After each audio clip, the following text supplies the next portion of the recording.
मुझे घर जाने में मदद करो। वो वापस आकर घर में इन दावेदारों को देखे तो क्या करेगा? पर आप इसे रोक नहीं सकते। जब एक आदमी सिर्फ घर लौटना चाहता हो लेकिन पूरी दुनिया उसके खिलाफ खड़ी हो जाए तब क्या होता है?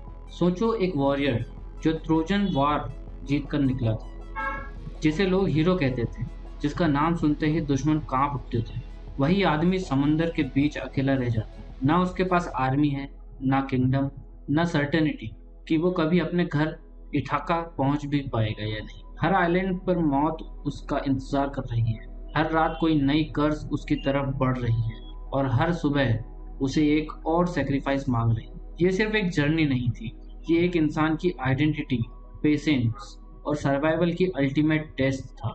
और सबसे डिस्टर्बिंग बात यह है कि जितना ज़्यादा ऑडेसियस घर के करीब आता जा गया, उतना ही ज़्यादा उसका अपना एक्सिस्टेंस उससे दूर होता गया।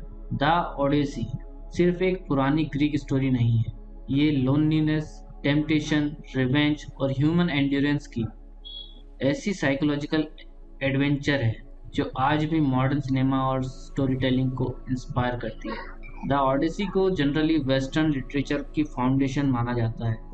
ये ancient Greek epic poem legendary poet Homer से एट्रीब्यूट की जाती है और हिस्टोरियंस के अकॉर्डिंग इसे अराउंड 8th सेंचुरी BC में कंपोज किया गया था।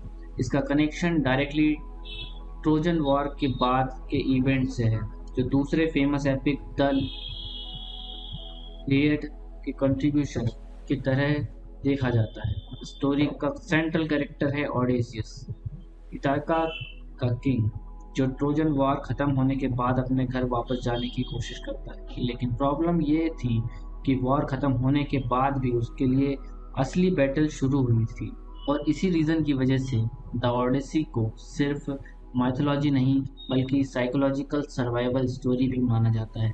इस एपिक में फैंटेसी मॉन्स्टर्स, गॉड्स, कर्सेस और मैजिकल आइलैंड ज़रूर हैं, लेकिन अंदर से ये एक डीपली ह्यूमन स्टोरी है। एक हस्बैंड जो अपनी वाइफ पेनेलोप के पास लौटना चाहता है, एक फादर जो अपने सन टेलेमेचुस को दोबारा देखना चाहता है, और एक किंग जो समझना चाहता है कि क्या वॉर के बाद भी वो वही आदमी रह गया है जो पहले था। स्टोरी की शुरुआत डायरेक्टली ओडेसियस के स्ट्रगल से नहीं होती। सबसे पहले हमें इथाका दिखाया जाता है, जहाँ उसकी वाइफ पेनेलोप और उसका सन टेलेमेचस ऑलमोस्ट होपलेस कंडीशन में जी रहे होते हैं। ओडेसियस को गायब हुए 10 साल बीत चुके हैं। ट्रोजन वॉर खुद 10 साल चली थी और अब उसके बाद भी 10 साल हो चुके हैं, मतलब टोटल 20 ईयर्स। इतने सालों में इथाका के लोग मान चुके हैं कि ओडेसियस मर चुका है। किंगडम में डजन्स ऑफ एरोगेंट स्वीट्स आ चुके हैं जो पेनेलोप से शादी करना चाहते हैं और थ्रोन कैप्चर करना चाहते हैं। ये लोग पैलेस में ही रहते हैं, खाना खाते हैं, सेलिब्रेशन करते हैं और टेलेमेचुस को ओपनली इंसल्ट करते हैं। ये एटमॉस्फेयर सिर्फ पॉलिटिकल chaos नहीं क्रिएट करता, ये इमोशनल सफोकेशन भी क्रिएट करता है। पेनेलोप हर दिन इमोशनली टूट रही होती है, लेकिन फिर भी होप नहीं छोड़ती। वो एक क्लेवर ट्रिक यूज़ करती है। वो शूचर्स को बोलती है कि जब तक वो एक फ्यूनरल श्रॉड कंप्लीट नहीं कर लेती तब तक शादी नहीं करेगी। दिन में वो कपड़ा बुनती है और रात में सीक्रेटली उसे खोल देती है। ये डिटेल पेनेलोप के कैरेक्टर को एक्स्ट्रा ऑर्डिनरी बना देती है। वो साइकोलॉजिकली पावरलेस लगती है लेकिन मेंटली इनक्रेडिबली स्ट्रांग है। इस बीच गॉड्स भी डिवाइड हैं। गॉडेस एथना ओडेसियस को सपोर्ट करती हैं क्योंकि वो उसकी इंटेलिजेंस और करेज को एडमायर करती है, लेकिन सी गॉड पेसोडियन उसे हेट करता है और उस हेट के पीछे एक डेंजरस रीज़न है। ट्रोजन वॉर के बाद ओडेसियस और उसकी क्रू एक आइलैंड पर पहुंचते हैं जहां साइक्लोप्स नाम का जाइंट वन आइड क्रिएचर रहता था। यहाँ से स्टोरी का पहला ट्रूली हॉरिफाइंग फेज शुरू होता है। ओडेसियस और उसके सोल्जर्स एक केव में एंटर करते हैं, अनअवेयर कि वो साइक्लोपस पॉलीमेथ्यूस का घर है। जब वो जाइंट वापस आता है तब ऑडियंस को रियलाइज होता है कि ये नॉर्मल मॉन्स्टर नहीं है, ये ब्रूट फोर्स का सिंबल है। वो बिना इमोशन के सोल्जर्स को पकड़ पकड़ कर खाने लगता है इमेजिन करो एक हीरो जो वॉर सरवाइव कर चुका है अब एक केव में ट्रैप्ड है और उसका दोस्त लिटरली उसके सामने खाए जा रहे हैं। ये सीन प्योर मैथोलॉजी का सबसे टेरिफाइंग सर्वाइवल मोमेंट्स में से एक काउंट होता है। ऑडिशियस यहाँ सिर्फ स्ट्रेंथ से नहीं इंटेलिजेंस से जीतता है। वो पॉलीमेथियस को वाइन पिलाकर उसे ड्रंक करता है और फिर उसकी एक आंख डिस्ट्रॉय कर देता है। लेकिन प्रॉब्लम तब शुरू होती है जब एस्केप करते वक्त ऑडिशियस अपना नाम रिवील कर देता है। ये उसकी एरोगेंस थी। उसने अपनी क्लेवरनेस पर इतना प्राइड था कि वो मॉन्स्टर को बताना चाहता था कि उससे किसने हराया, और यही एक मोमेंट उसकी पूरी जर्नी को कर्स बना देता है, क्योंकि पॉलीमेथियस एक्चुअली सोडियन का बेटा होता है। जब सोडियन को पता चलता है कि ऑडिशियस ने उसके सन को ब्लाइंड किया है, तब सी गॉड उसकी लाइफ को हेल बना देता है। समंदर स्टॉर्म से भर जाता है, शिप्स डिस्ट्रॉय होने लगती हैं और हर रूट डेथ ट्रैप में चेंज हो जाता है। ये सिर्फ रिवेंज नहीं था, सोडियन चाहता था कि ऑडिशियस कभी घर ना पहुंच सके, और इसी पॉइंट के बाद था ऑडिसी एक नॉन-स्टॉप नाइटमेयर बन जाती है। हर आइलैंड एक साइकोलॉजिकल टेस्ट जैसा फील होता है। एक जगह लोटस एंटर्स नाम के लोग मिलते हैं जो मैजिकल फ्रूट खिलाते हैं। जो भी वो फ्रूट खा लेता है उसे अपना घर या मिशन सब भूल जाता है। ये सीन सरप्राइजिंगली मॉडर्न लगता है क्योंकि ये एस्केपिज्म और एडिक्शन का मेटाफर है जैसा फील होता है। ऑडिसी का कुछ मैन लिटरली अपनी आइडेंटिटी भूलने लगते हैं। ऑडिशियस फोर्सफुली उन्हें शिप पर खींच कर लाता है क्योंकि उसे समझ आ गया था कि अगर इंसान अपना पर्पस भूल जाए तो वो जिंदा होते हुए भी लॉस्ट हो जाता है। फिर स्टोरी हमें एलोसियस के आइलैंड पर ले जाती है जो वाइंड गॉड है, जो ऑडिशियस को एक बैग देता है जिसमें सारी डेंजरस विंड्स ट्रैप्ड होती हैं और सिर्फ एक सेफ विंड शिप को इटाका की तरफ ले जाती है। और यहाँ एक और ट्रेजिक ह्यूमन फ्लॉ सामने आता है। ऑडिशियस की क्रू क्यूरियोसिटी और ग्रीड में वो बैग खोल देते हैं क्योंकि उन्हें लगता है उसमें ट्रेजर है। रिजल्ट सारी स्ट्रूम्स रिलीज हो जाती हैं और शिप ऑलमोस्ट डेस्टिनेशन तक पहुंचकर दोबारा ओशियन के मिडिल में फेंक दी जाती है। ये आयरनी इमोशनली पेनफुल है। कभी कभी घर सिर्फ एक मिस्टेक दूर होता है और वही मिस्टेक सब कुछ बर्बाद कर देती है। स्टोरी का नेक्स्ट मेटाफर चैप्टर सर्कल के आइलैंड पर फोल्ड होता है।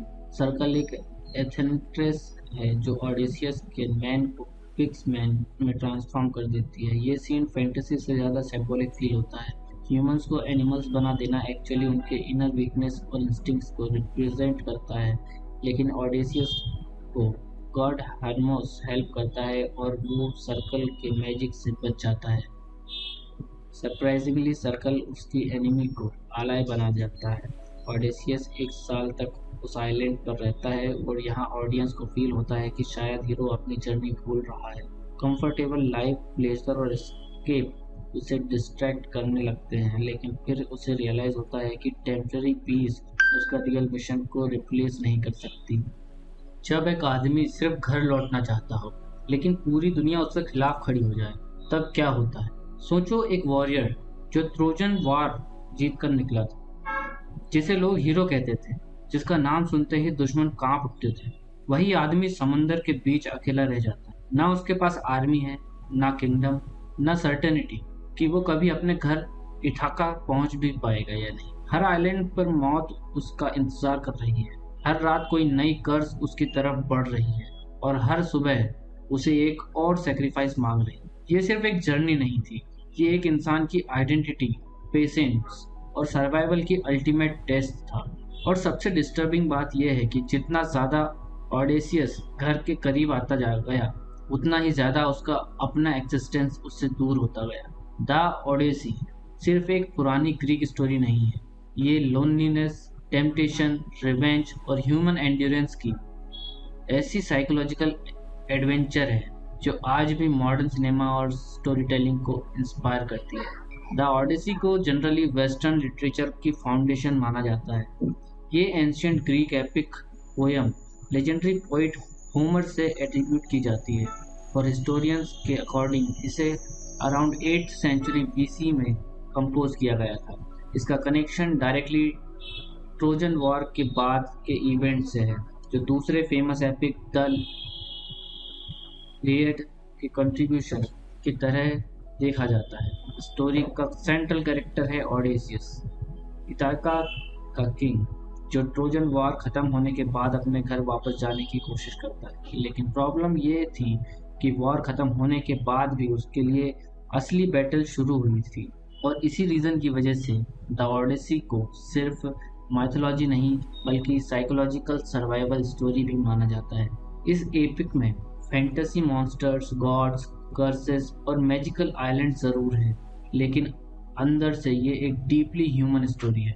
एक हस्बैंड जो अपनी वाइफ पेनेलोप के पास लौटना चाहता है, एक फादर जो अपने सन टेलेमेचुस को दोबारा देखना चाहता है, और एक किंग जो समझना चाहता है कि क्या वॉर के बाद भी वो वही आदमी रह गया है जो पहले था।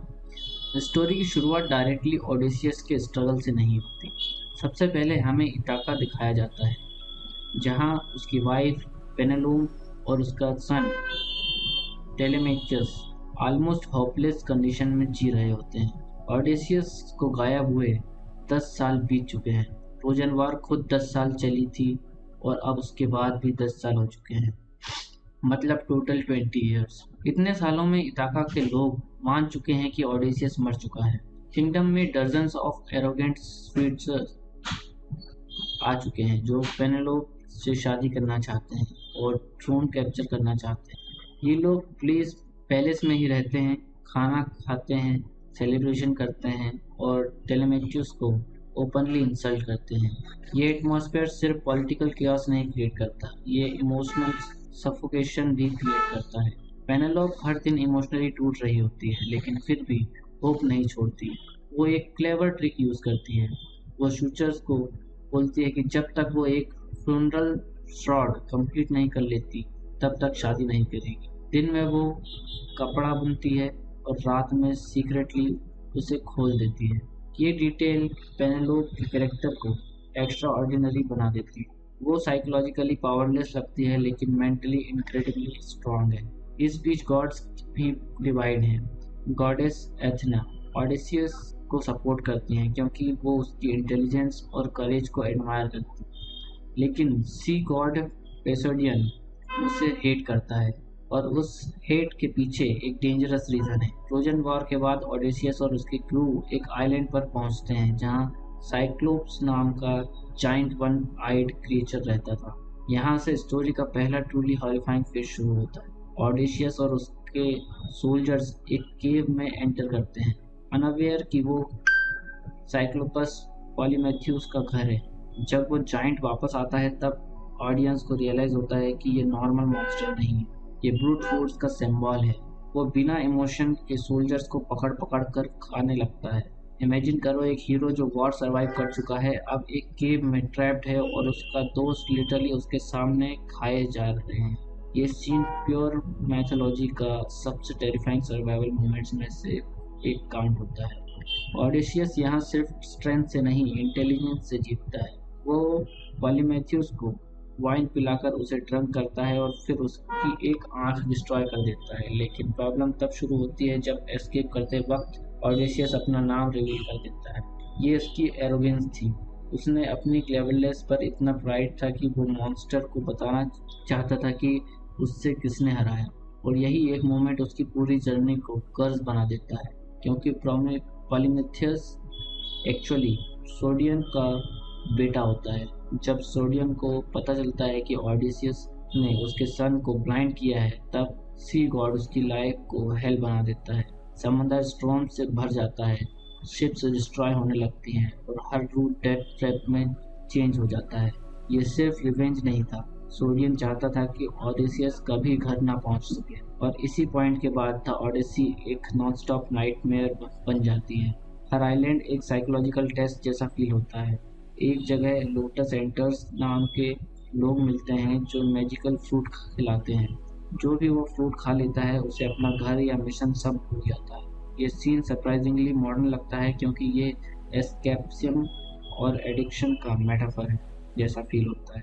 ओडेसी का कुछ मैन लिटरली अपनी आइडेंटिटी भूलने लगते हैं।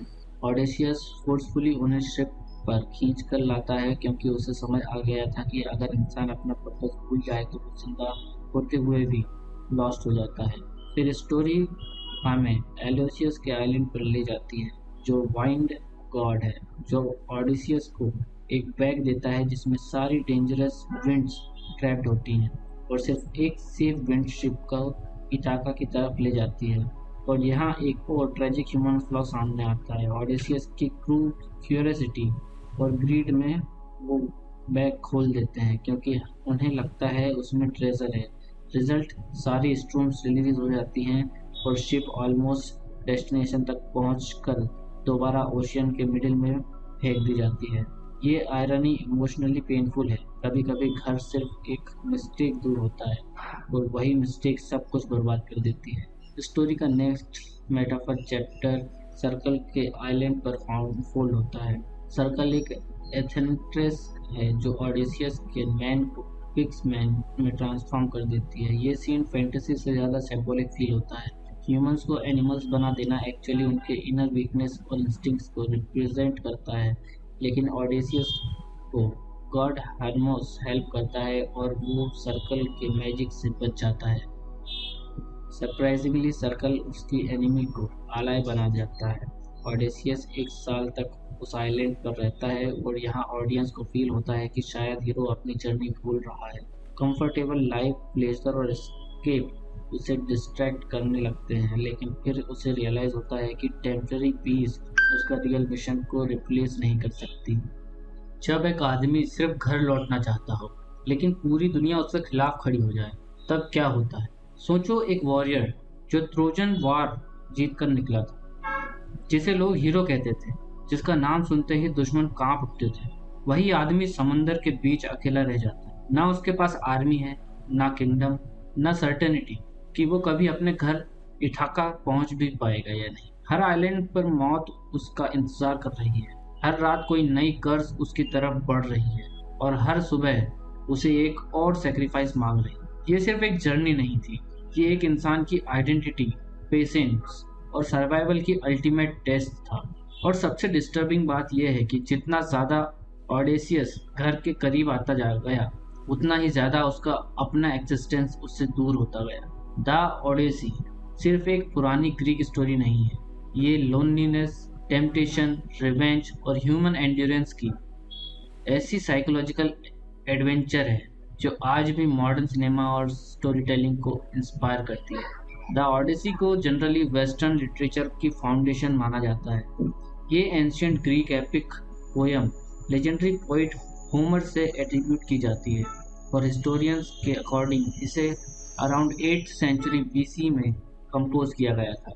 इसका कनेक्शन डायरेक्टली ट्रोजन वॉर के बाद के इवेंट से है, जो दूसरे फेमस एपिक द इलियड के कंट्रीब्यूशन की तरह देखा जाता है। स्टोरी का सेंट्रल कैरेक्टर है ओडेसियस, इथाका का किंग, जो ट्रोजन वॉर खत्म होने के बाद अपने घर वापस जाने की कोशिश करता है। लेकिन प्रॉब्लम ये थी कि वॉर खत्म होने के बाद भी उसके लिए असली बैटल शुरू हुई थी और इसी रीज़न की वजह से द ओडेसी को सिर्फ माइथोलॉजी नहीं बल्कि साइकोलॉजिकल सर्वाइवल स्टोरी भी माना जाता है। इस एपिक में फैंटेसी मॉन्स्टर्स, गॉड्स, कर्सेस और मैजिकल आइलैंड ज़रूर हैं, लेकिन अंदर से ये एक डीपली ह्यूमन स्टोरी है। एक हस्बैंड जो अपनी वाइफ पेनेलोप के पास लौटना चाहता है, एक फादर जो अपने सन टेलेमेचुस को दोबारा देखना चाहता है, और एक किंग जो समझना चाहता है कि क्या वॉर के बाद भी वो वही आदमी रह गया है जो पहले था। स्टोरी की शुरुआत डायरेक्टली ओडेसियस के स्ट्रगल से नहीं होती। सबसे पहले हमें इटाका दिखाया जाता है, जहाँ उसकी वाइफ पेनेलोप और उसका सन टेलेमेचस ऑलमोस्ट होपलेस कंडीशन में जी रहे होते हैं। ओडेसियस को गायब हुए 10 साल बीत चुके हैं। ट्रोजन वॉर खुद 10 साल चली थी और अब उसके बाद भी 10 साल हो चुके हैं, मतलब टोटल 20 ईयर्स। इतने सालों में इटाका के लोग मान चुके हैं कि ओडेसियस मर चुका है। किंगडम में डजन्स ऑफ एरोगेंट स्वीट्स आ चुके हैं जो पेनेलोप से शादी करना चाहते हैं और थ्रोन कैप्चर करना चाहते हैं। ये लोग पैलेस में ही रहते हैं, खाना खाते हैं, सेलिब्रेशन करते हैं और टेलेमेचुस को ओपनली इंसल्ट करते हैं। ये एटमॉस्फेयर सिर्फ पॉलिटिकल केओस नहीं क्रिएट करता, ये इमोशनल सफोकेशन भी क्रिएट करता है। पेनेलोप हर दिन इमोशनली टूट रही होती है, लेकिन फिर भी होप नहीं छोड़ती। वो एक क्लेवर ट्रिक यूज करती है। वो शूचर्स को बोलती है कि जब तक वो एक फ्यूनरल श्रॉड कंप्लीट नहीं कर लेती तब तक शादी नहीं करेगी। दिन में वो कपड़ा बुनती है और रात में सीक्रेटली उसे खोल देती है। ये डिटेल पेनेलोप के कैरेक्टर को एक्स्ट्रा ऑर्डिनरी बना देती है। वो साइकोलॉजिकली पावरलेस लगती है लेकिन मेंटली इनक्रेडिबली स्ट्रांग है। इस बीच गॉड्स भी डिवाइड हैं। गॉडेस एथना ऑडिसियस को सपोर्ट करती हैं क्योंकि वो उसकी इंटेलिजेंस और करेज को एडमायर करती है, लेकिन सी गॉड पेसोडियन उसे हेट करता है और उस हेट के पीछे एक डेंजरस रीजन है। ट्रोजन वॉर के बाद ओडेसियस और उसकी क्रू एक आइलैंड पर पहुंचते हैं जहां साइक्लोप्स नाम का जाइंट वन आइड क्रिएचर रहता था। यहाँ से स्टोरी का पहला ट्रूली हॉरिफाइंग फेज शुरू होता है। ओडेसियस और उसके सोल्जर्स एक केव में एंटर करते हैं, अनअवेयर कि वो साइक्लोपस पॉलीमेथ्यूस का घर है। जब वो जाइंट वापस आता है तब ऑडियंस को रियलाइज होता है कि ये नॉर्मल मॉन्स्टर नहीं है, ये ब्रूट फोर्स का सिंबल है। वो बिना इमोशन के सोल्जर्स को पकड़ पकड़ कर खाने लगता है। इमेजिन करो एक हीरो जो वॉर सरवाइव कर चुका है अब एक केव में ट्रैप्ड है और उसका दोस्त लिटरली उसके सामने खाए जा रहे हैं। ये सीन प्योर मैथोलॉजी का सबसे टेरिफाइंग सर्वाइवल मोमेंट्स में से एक काउंट होता है। ऑडिशियस यहाँ सिर्फ स्ट्रेंथ से नहीं इंटेलिजेंस से जीतता है। वो पॉलीमेथियस को वाइन पिलाकर उसे ड्रंक करता है और फिर उसकी एक आंख डिस्ट्रॉय कर देता है। लेकिन प्रॉब्लम तब शुरू होती है जब एस्केप करते वक्त ऑडिशियस अपना नाम रिवील कर देता है। ये उसकी एरोगेंस थी। उसने अपनी क्लेवरनेस पर इतना प्राइड था कि वो मॉन्स्टर को बताना चाहता था कि उससे किसने हराया, और यही एक मोमेंट उसकी पूरी जर्नी को कर्स बना देता है, क्योंकि पॉलीमेथियस एक्चुअली सोडियन का बेटा होता है। जब सोडियन को पता चलता है कि ऑडिसियस ने उसके सन को ब्लाइंड किया है तब सी गॉड उसकी लाइफ को हेल बना देता है। समंदर स्टॉर्म से भर जाता है, शिप्स डिस्ट्रॉय होने लगती हैं और हर रूट डेथ ट्रैप में चेंज हो जाता है। ये सिर्फ रिवेंज नहीं था, सोडियन चाहता था कि ऑडिसियस कभी घर ना पहुंच सके, और इसी पॉइंट के बाद था ऑडिसी एक नॉन स्टॉप नाइटमेयर बन जाती है। हर आइलैंड एक साइकोलॉजिकल टेस्ट जैसा फील होता है। एक जगह लोटस एंटर्स नाम के लोग मिलते हैं जो मैजिकल फ्रूट खिलाते हैं। जो भी वो फ्रूट खा लेता है उसे अपना घर या मिशन सब भूल जाता है। ये सीन सरप्राइजिंगली मॉडर्न लगता है क्योंकि ये एस्केपिज्म और एडिक्शन का मेटाफर है जैसा फील होता है। ऑडिसी का कुछ मैन लिटरली अपनी आइडेंटिटी भूलने लगते हैं। ऑडिशियस फोर्सफुली उन्हें शिप पर खींच कर लाता है क्योंकि उसे समझ आ गया था कि अगर इंसान अपना पर्पस भूल जाए तो वो जिंदा होते हुए भी लॉस्ट हो जाता है। फिर स्टोरी हमें एलोसियस के आइलैंड पर ले जाती है जो वाइंड गॉड है, जो ऑडिसियस को एक बैग देता है जिसमें सारी डेंजरस विंड्स ट्रैप्ड होती हैं और सिर्फ एक सेफ विंड शिप को इटाका की तरफ ले जाती है। और यहाँ एक और ट्रेजिक ह्यूमन फ्लॉ सामने आता है। ऑडिसियस की क्रू क्यूरियोसिटी और ग्रीड में वो बैग खोल देते हैं क्योंकि उन्हें लगता है उसमें ट्रेजर है। रिजल्ट सारी स्ट्रूम्स रिलीज हो जाती हैं और शिप ऑलमोस्ट डेस्टिनेशन तक पहुंचकर दोबारा ओशियन के मिडिल में फेंक दी जाती है। ये आयरनी इमोशनली पेनफुल है। कभी कभी घर सिर्फ एक मिस्टेक दूर होता है और वही मिस्टेक सब कुछ बर्बाद कर देती है। स्टोरी का नेक्स्ट मेटाफर चैप्टर सर्कल के आइलैंड पर फोल्ड होता है। सर्कल एक एथेंट्रेस है जो ऑडिसियस के मैन को फिक्स मैन में ट्रांसफॉर्म कर देती है। ये सीन फैंटेसी से ज़्यादा सिंबॉलिक फील होता है। ह्यूमंस को एनिमल्स बना देना एक्चुअली उनके इनर वीकनेस और इंस्टिंक्ट्स को रिप्रेजेंट करता है, लेकिन ऑडिसियस को गॉड हर्मोस हेल्प करता है और वो सर्कल के मैजिक से बच जाता है। सरप्राइजिंगली सर्कल उसकी एनिमी को आलाय बना जाता है। ऑडिसियस एक साल तक उस आइलैंड पर रहता है और यहाँ ऑडियंस को फील होता है कि शायद हीरो अपनी जर्नी भूल रहा है। कंफर्टेबल लाइफ, प्लेजर और एस्केप उसे डिस्ट्रैक्ट करने लगते हैं, लेकिन फिर उसे रियलाइज होता है कि टेम्पररी पीस उसका रियल मिशन को रिप्लेस नहीं कर सकती। जब एक आदमी सिर्फ घर लौटना चाहता हो लेकिन पूरी दुनिया उसके खिलाफ खड़ी हो जाए तब क्या होता है? सोचो एक वॉरियर जो ट्रोजन वॉर जीत कर निकला था, जिसे लोग हीरो कहते थे, जिसका नाम सुनते ही दुश्मन कांप उठते थे, वही आदमी समुंदर के बीच अकेला रह जाता है। ना उसके पास आर्मी है, ना किंगडम, ना सर्टेनिटी कि वो कभी अपने घर इथाका पहुंच भी पाएगा या नहीं। हर आइलैंड पर मौत उसका इंतजार कर रही है, हर रात कोई नई कर्ज उसकी तरफ बढ़ रही है और हर सुबह उसे एक और सेक्रीफाइस मांग रही है। ये सिर्फ एक जर्नी नहीं थी, ये एक इंसान की आइडेंटिटी, पेशेंस और सर्वाइवल की अल्टीमेट टेस्ट था। और सबसे डिस्टर्बिंग बात यह है कि जितना ज़्यादा ऑडेसियस घर के करीब आता जा गया, उतना ही ज़्यादा उसका अपना एक्सिस्टेंस उससे दूर होता गया। द ओडेसी सिर्फ एक पुरानी ग्रीक स्टोरी नहीं है, ये लोनलीनेस, टेम्पटेशन, रिवेंज और ह्यूमन एंड्योरेंस की ऐसी साइकोलॉजिकल एडवेंचर है जो आज भी मॉडर्न सिनेमा और स्टोरी टेलिंग को इंस्पायर करती है। द ओडेसी को जनरली वेस्टर्न लिटरेचर की फाउंडेशन माना जाता है। ये ancient Greek epic poem legendary poet Homer से एट्रीब्यूट की जाती है और हिस्टोरियंस के अकॉर्डिंग इसे अराउंड 8th सेंचुरी BC में कंपोज किया गया था। इसका कनेक्शन डायरेक्टली ट्रोजन वॉर के बाद के इवेंट से है, जो दूसरे फेमस एपिक द इलियड के कंट्रीब्यूशन की तरह देखा जाता है। स्टोरी का सेंट्रल कैरेक्टर है ओडेसियस, इथाका का किंग, जो ट्रोजन वॉर खत्म होने के बाद अपने घर वापस जाने की कोशिश करता है। लेकिन प्रॉब्लम ये थी कि वॉर खत्म होने के बाद भी उसके लिए असली बैटल शुरू हुई थी और इसी रीज़न की वजह से द ओडेसी को सिर्फ माइथोलॉजी नहीं बल्कि साइकोलॉजिकल सर्वाइवल स्टोरी भी माना जाता है। इस एपिक में फैंटेसी मॉन्स्टर्स, गॉड्स, कर्सेस और मैजिकल आइलैंड ज़रूर हैं, लेकिन अंदर से ये एक डीपली ह्यूमन स्टोरी है। एक हस्बैंड जो अपनी वाइफ पेनेलोप के पास लौटना चाहता है, एक फादर जो अपने सन टेलेमेचुस को दोबारा देखना चाहता है और एक किंग जो समझना चाहता है कि क्या वॉर के बाद भी वो वही आदमी रह गया है जो पहले था। स्टोरी की शुरुआत डायरेक्टली ओडेसियस के स्ट्रगल से नहीं होती।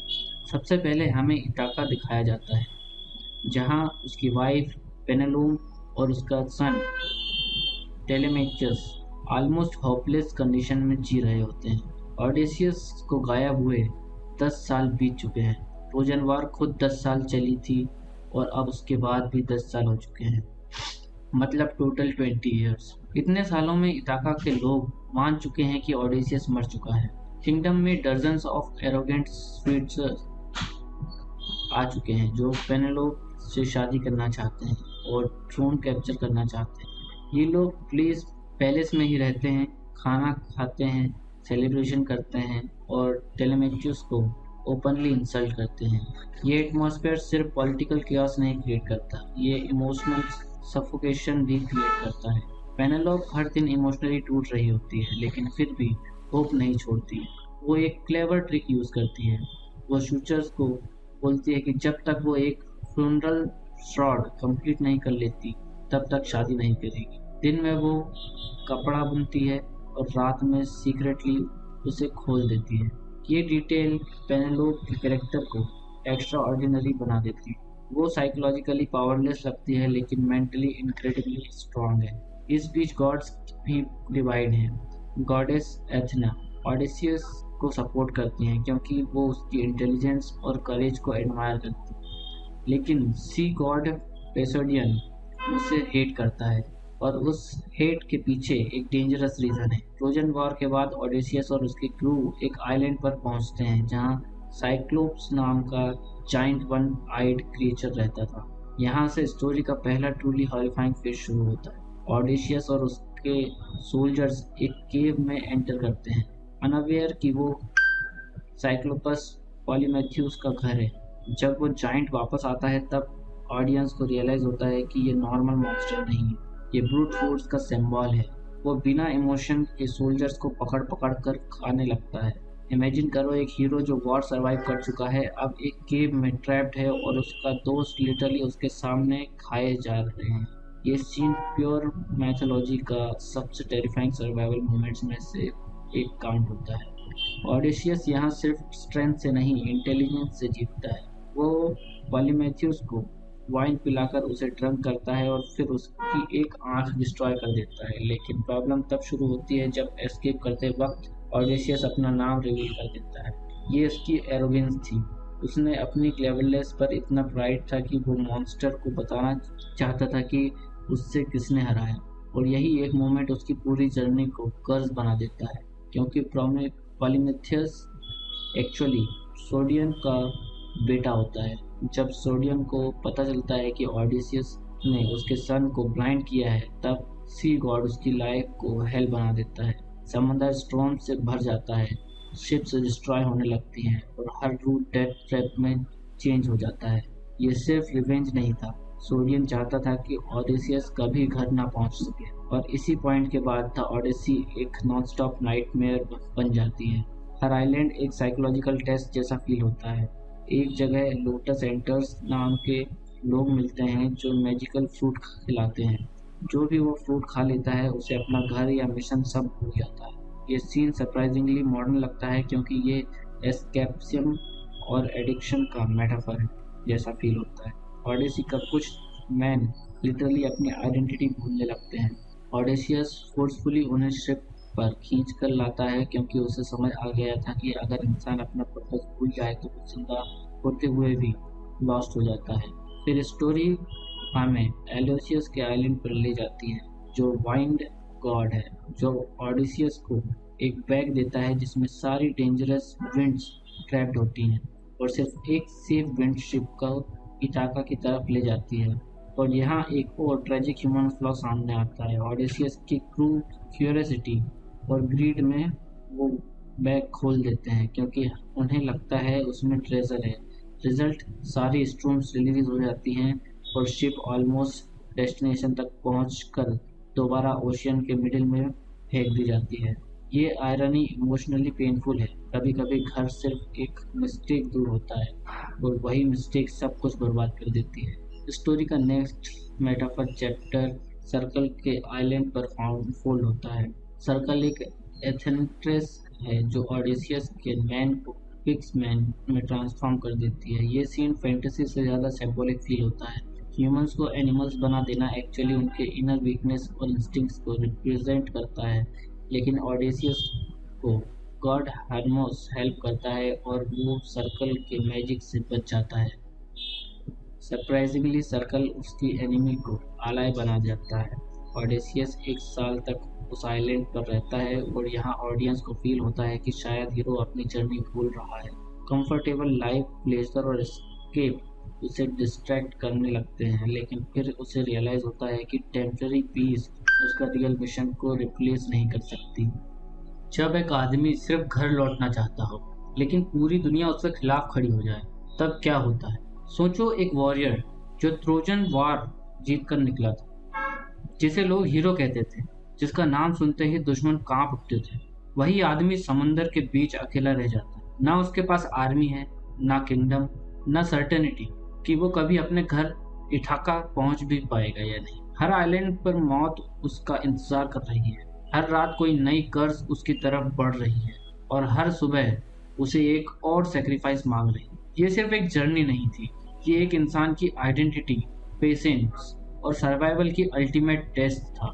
और सबसे डिस्टर्बिंग बात यह है कि जितना ज़्यादा ऑडेसियस घर के करीब आता जा गया, उतना ही ज़्यादा उसका अपना एक्सिस्टेंस उससे दूर होता गया। द ओडेसी सिर्फ एक पुरानी ग्रीक स्टोरी नहीं है, ये लोनलीनेस, टेम्पटेशन, रिवेंज और ह्यूमन एंड्योरेंस की ऐसी साइकोलॉजिकल एडवेंचर है जो आज भी मॉडर्न सिनेमा और स्टोरी टेलिंग को इंस्पायर करती है। द ऑडेसी को जनरली वेस्टर्न लिटरेचर की फाउंडेशन माना जाता है। ये ancient Greek epic poem legendary poet Homer से एट्रीब्यूट की जाती है और हिस्टोरियंस के अकॉर्डिंग इसे अराउंड 8th सेंचुरी BC में कंपोज किया गया था। इसका कनेक्शन डायरेक्टली ट्रोजन वॉर के बाद के इवेंट से है, जो दूसरे फेमस एपिक द इलियड के कंट्रीब्यूशन की तरह देखा जाता है। स्टोरी का सेंट्रल कैरेक्टर है ऑडेसियस, इथाका का किंग, जो ट्रोजन वॉर खत्म होने के बाद अपने घर वापस जाने की कोशिश करता है। लेकिन प्रॉब्लम ये थी कि वॉर खत्म होने के बाद भी उसके लिए असली बैटल शुरू हुई थी। और इसी रीज़न की वजह से द ओडिसी को सिर्फ माइथोलॉजी नहीं बल्कि साइकोलॉजिकल सर्वाइवल स्टोरी भी माना जाता है।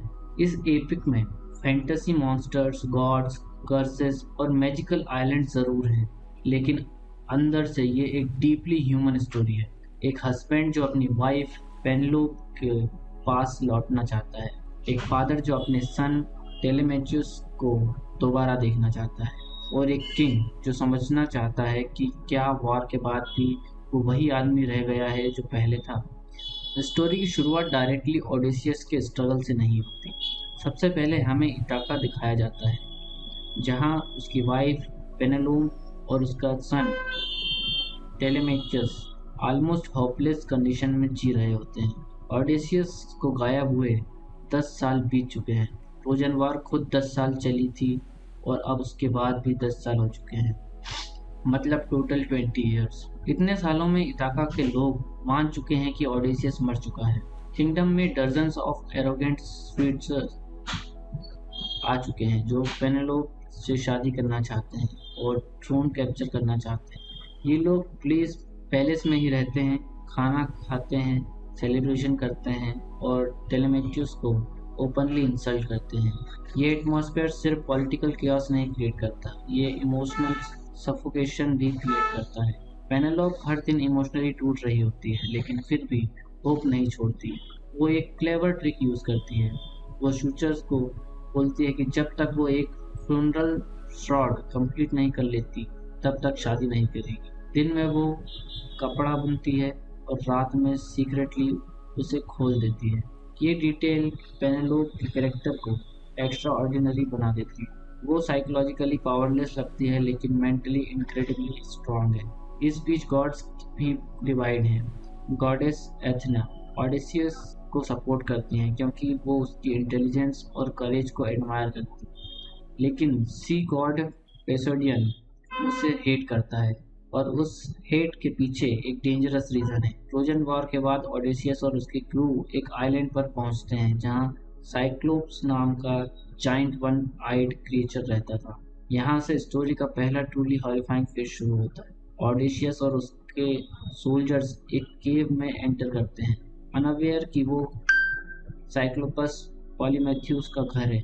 जब वो जाइंट वापस आता है तब ऑडियंस को रियलाइज होता है कि ये नॉर्मल मॉन्स्टर नहीं है, ये ब्रूट फोर्स का सिंबल है।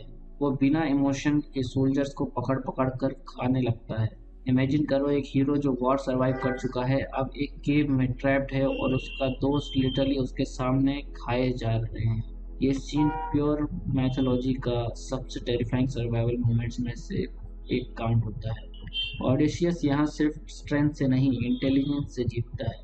वो पॉलीमेथ्यूस को वाइन पिलाकर उसे ड्रंक करता है और फिर उसकी एक आंख डिस्ट्रॉय कर देता है। लेकिन प्रॉब्लम तब शुरू होती है जब एस्केप करते वक्त ओडेसियस अपना नाम रिवील कर देता है। ये उसकी एरोगेंस थी। उसने अपनी क्लेवरनेस पर इतना प्राइड था कि वो मॉन्स्टर को बताना चाहता था कि उससे किसने हराया, और यही एक मोमेंट उसकी पूरी जर्नी को कर्स बना देता है, क्योंकि पॉलीमेथियस एक्चुअली सोडियन का बेटा होता है। जब सोडियन को पता चलता है कि ओडेसियस ने उसके सन को ब्लाइंड किया है तब सी गॉड उसकी लाइफ को हेल बना देता है।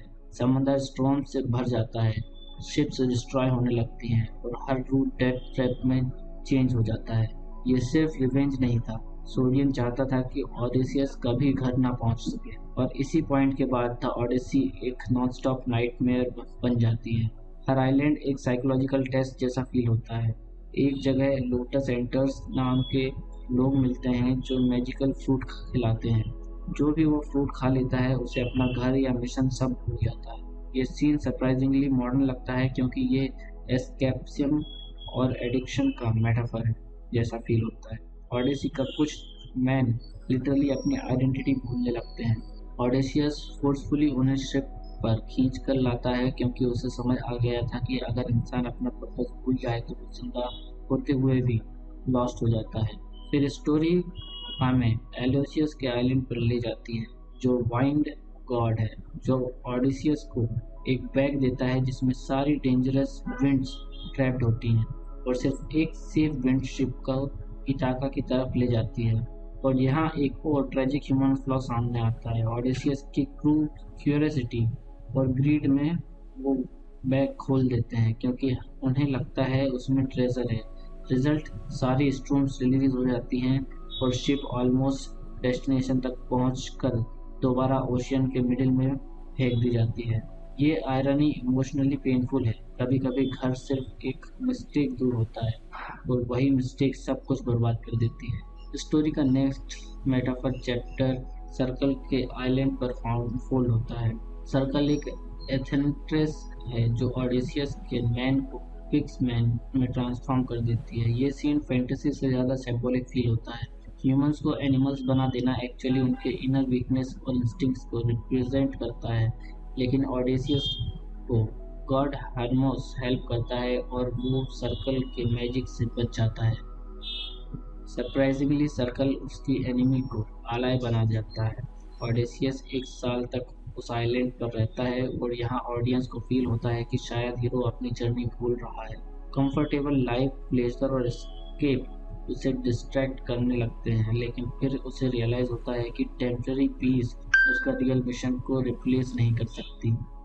जब एक आदमी सिर्फ घर लौटना चाहता हो लेकिन पूरी दुनिया उसके खिलाफ खड़ी हो जाए, तब क्या होता है? सोचो, एक वॉरियर जो ट्रोजन वॉर जीत कर निकला था, जिसे लोग हीरो कहते थे, जिसका नाम सुनते ही दुश्मन कांप उठते थे, वही आदमी समंदर के बीच अकेला रह जाता है। ना उसके पास आर्मी है, ना किंगडम, ना सर्टेनिटी कि वो कभी अपने घर इथाका पहुंच भी पाएगा या नहीं। हर आइलैंड पर मौत उसका इंतजार कर रही है। हर रात कोई नई कर्ज उसकी तरफ बढ़ रही है और हर सुबह उसे एक और सेक्रीफाइस मांग रही है। ये सिर्फ एक जर्नी नहीं थी, ये एक इंसान की आइडेंटिटी, पेशेंस और सर्वाइवल की अल्टीमेट टेस्ट था। और सबसे डिस्टर्बिंग बात यह है कि जितना ज़्यादा ऑडिसियस घर के करीब आता जा गया, उतना ही ज़्यादा उसका अपना एग्जिस्टेंस उससे दूर होता गया। द ओडेसी सिर्फ एक पुरानी ग्रीक स्टोरी नहीं है, ये लोनलीनेस, टेम्पटेशन, रिवेंज और ह्यूमन एंड्योरेंस की ऐसी साइकोलॉजिकल एडवेंचर है जो आज भी मॉडर्न सिनेमा और स्टोरी टेलिंग को इंस्पायर करती है। द ओडेसी को जनरली वेस्टर्न लिटरेचर की फाउंडेशन माना जाता है। ये ancient Greek epic poem legendary poet Homer से एट्रीब्यूट की जाती है और हिस्टोरियंस के अकॉर्डिंग इसे अराउंड 8th सेंचुरी BC में कंपोज किया गया था। इसका कनेक्शन डायरेक्टली ट्रोजन वॉर के बाद के इवेंट से है, जो दूसरे फेमस एपिक द इलियड के कंट्रीब्यूशन की तरह देखा जाता है। स्टोरी का सेंट्रल कैरेक्टर है ओडेसियस, इथाका का किंग, जो ट्रोजन वॉर खत्म होने के बाद अपने घर वापस जाने की कोशिश करता है। लेकिन प्रॉब्लम ये थी कि वॉर खत्म होने के बाद भी उसके लिए असली बैटल शुरू हुई थी और इसी रीज़न की वजह से द ओडेसी को सिर्फ माइथोलॉजी नहीं बल्कि साइकोलॉजिकल सर्वाइवल स्टोरी भी माना जाता है।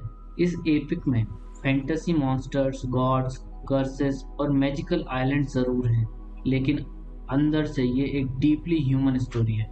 एक हस्बैंड जो अपनी वाइफ पेनेलोप के पास लौटना चाहता है, एक फादर जो अपने सन टेलेमेचुस को दोबारा देखना चाहता है, और एक किंग जो समझना चाहता है कि क्या वॉर के बाद भी वो वही आदमी रह गया है जो पहले था। स्टोरी की शुरुआत डायरेक्टली ओडेसियस के स्ट्रगल से नहीं होती। सबसे पहले हमें इथाका दिखाया जाता है, जहाँ उसकी वाइफ पेनेलोप और उसका सन टेलेमेचस ऑलमोस्ट होपलेस कंडीशन में जी रहे होते हैं। ओडेसियस को गायब हुए 10 साल बीत चुके हैं। ट्रोजन वॉर खुद 10 साल चली थी और अब उसके बाद भी 10 साल हो चुके हैं, मतलब टोटल 20 ईयर्स। इतने सालों में इथाका के लोग मान चुके हैं कि ओडेसियस मर चुका है। किंगडम में डजन्स ऑफ एरोगेंट स्वीट्स आ चुके हैं जो पेनेलोप से शादी करना चाहते हैं और थ्रोन कैप्चर करना चाहते हैं। ये लोग पैलेस में ही रहते हैं, खाना खाते हैं, सेलिब्रेशन करते हैं और टेलेमेचुस को ओपनली इंसल्ट करते हैं। ये एटमॉस्फेयर सिर्फ पॉलिटिकल केओस नहीं क्रिएट करता, ये इमोशनल सफोकेशन भी क्रिएट करता है। पेनेलोप हर दिन इमोशनली टूट रही होती है, लेकिन फिर भी होप नहीं छोड़ती। वो एक क्लेवर ट्रिक यूज़ करती है। वो शूचर्स को बोलती है कि जब तक वो एक फ्यूनरल श्रॉड कंप्लीट नहीं कर लेती, तब तक शादी नहीं करेगी। दिन में वो कपड़ा बुनती है और रात में सीक्रेटली उसे खोल देती है। ये डिटेल पेनेलोप के कैरेक्टर को एक्स्ट्रा ऑर्डिनरी बना देती है। वो साइकोलॉजिकली पावरलेस लगती है लेकिन मेंटली इनक्रेडिबली स्ट्रांग है। इस बीच गॉड्स भी डिवाइड हैं। गॉडेस एथना ऑडिसियस को सपोर्ट करती हैं क्योंकि वो उसकी इंटेलिजेंस और करेज को एडमायर करती है, लेकिन सी गॉड पेसोडियन उसे हेट करता है और उस हेट के पीछे एक डेंजरस रीजन है। ट्रोजन वॉर के बाद ओडेसियस और उसके क्रू एक आइलैंड पर पहुंचते हैं जहां साइक्लोप्स नाम का जाइंट वन आइड क्रिएचर रहता था। यहाँ से स्टोरी का पहला ट्रूली हॉरिफाइंग फेज शुरू होता है। ओडेसियस और उसके सोल्जर्स एक केव में एंटर करते हैं, अनअवेयर कि वो साइक्लोपस पॉलीमेथ्यूस का घर है। जब वो जाइंट वापस आता है तब ऑडियंस को रियलाइज होता है कि ये नॉर्मल मॉन्स्टर नहीं है, ये ब्रूट फोर्स का सिंबल है। वो बिना इमोशन के सोल्जर्स को पकड़ पकड़ कर खाने लगता है। इमेजिन करो एक हीरो जो वॉर सरवाइव कर चुका है अब एक केव में ट्रैप्ड है और उसका दोस्त लिटरली उसके सामने खाए जा रहे हैं। ये सीन प्योर मैथोलॉजी का सबसे टेरिफाइंग सर्वाइवल मोमेंट्स में से एक काउंट होता है। ऑडिशियस यहाँ सिर्फ स्ट्रेंथ से नहीं इंटेलिजेंस से जीतता है। वो पॉलीमेथियस को वाइन पिलाकर उसे ड्रंक करता है और फिर उसकी एक आंख डिस्ट्रॉय कर देता है। लेकिन प्रॉब्लम तब शुरू होती है जब एस्केप करते वक्त ऑडिशियस अपना नाम रिवील कर देता है। ये उसकी एरोगेंस थी। उसने अपनी क्लेवरनेस पर इतना प्राइड था कि वो मॉन्स्टर को बताना चाहता था कि उससे किसने हराया, और यही एक मोमेंट उसकी पूरी जर्नी को कर्ज बना देता है क्योंकि पॉलीमेथियस एक्चुअली सोडियन का बेटा होता है। जब सोडियन को पता चलता है कि ऑडिसियस ने उसके सन को ब्लाइंड किया है तब सी गॉड उसकी लाइफ को हेल बना देता है। समंदर स्टॉर्म से भर जाता है, शिप्स डिस्ट्रॉय होने लगती हैं और हर रूट डेथ ट्रैप में चेंज हो जाता है। ये सिर्फ रिवेंज नहीं था, सोडियन चाहता था कि ऑडिसियस कभी घर ना पहुंच सके, और इसी पॉइंट के बाद था ऑडिसी एक नॉनस्टॉप नाइटमेयर बन जाती है। हर आइलैंड एक साइकोलॉजिकल टेस्ट जैसा फील होता है। एक जगह लोटस एंटर्स नाम के लोग मिलते हैं जो मैजिकल फ्रूट खिलाते हैं। जो भी वो फ्रूट खा लेता है उसे अपना घर या मिशन सब भूल जाता है। ये सीन सरप्राइजिंगली मॉडर्न लगता है क्योंकि ये एस्केपिज्म और एडिक्शन का मेटाफर है जैसा फील होता है। ऑडिसी का कुछ मैन लिटरली अपनी आइडेंटिटी भूलने लगते हैं। ऑडिशियस फोर्सफुली उन्हें शिप पर खींच कर लाता है क्योंकि उसे समझ आ गया था कि अगर इंसान अपना पर्पस भूल जाए तो वो जिंदा होते हुए भी लॉस्ट हो जाता है। फिर स्टोरी हमें एलोसियस के आइलैंड पर ले जाती है जो वाइंड गॉड है, जो ऑडिसियस को एक बैग देता है जिसमें सारी डेंजरस विंड्स ट्रैप्ड होती हैं और सिर्फ एक सेफ विंड शिप को इटाका की तरफ ले जाती है। और यहाँ एक और ट्रेजिक ह्यूमन फ्लॉ सामने आता है। ऑडिसियस की क्रू क्यूरियोसिटी और ग्रीड में वो बैग खोल देते हैं क्योंकि उन्हें लगता है उसमें ट्रेजर है। रिजल्ट सारी स्ट्रूम्स रिलीज हो जाती हैं और शिप ऑलमोस्ट डेस्टिनेशन तक पहुंचकर दोबारा ओशियन के मिडिल में फेंक दी जाती है। ये आयरनी इमोशनली पेनफुल है। कभी कभी घर सिर्फ एक मिस्टेक दूर होता है और वही मिस्टेक सब कुछ बर्बाद कर देती है। स्टोरी का नेक्स्ट मेटाफर चैप्टर सर्कल के आइलैंड पर फोल्ड होता है। सर्कल एक एथेंट्रेस है जो ऑडिसियस के मैन को फिक्स मैन में ट्रांसफॉर्म कर देती है। ये सीन फैंटेसी से ज़्यादा सिंबॉलिक फील होता है। ह्यूमंस को एनिमल्स बना देना एक्चुअली उनके इनर वीकनेस और इंस्टिंक्ट्स को रिप्रेजेंट करता है, लेकिन ऑडिसियस को गॉड हर्मोस हेल्प करता है और वो सर्कल के मैजिक से बच जाता है। सरप्राइजिंगली सर्कल उसकी एनिमी को आलाय बना जाता है। ऑडिसियस एक साल तक उस आइलैंड पर रहता है और यहाँ ऑडियंस को फील होता है कि शायद हीरो अपनी जर्नी भूल रहा है। कंफर्टेबल लाइफ, प्लेजर और एस्केप उसे डिस्ट्रैक्ट करने लगते हैं, लेकिन फिर उसे रियलाइज होता है कि टेम्पररी पीस उसका रियल मिशन को रिप्लेस नहीं कर सकती।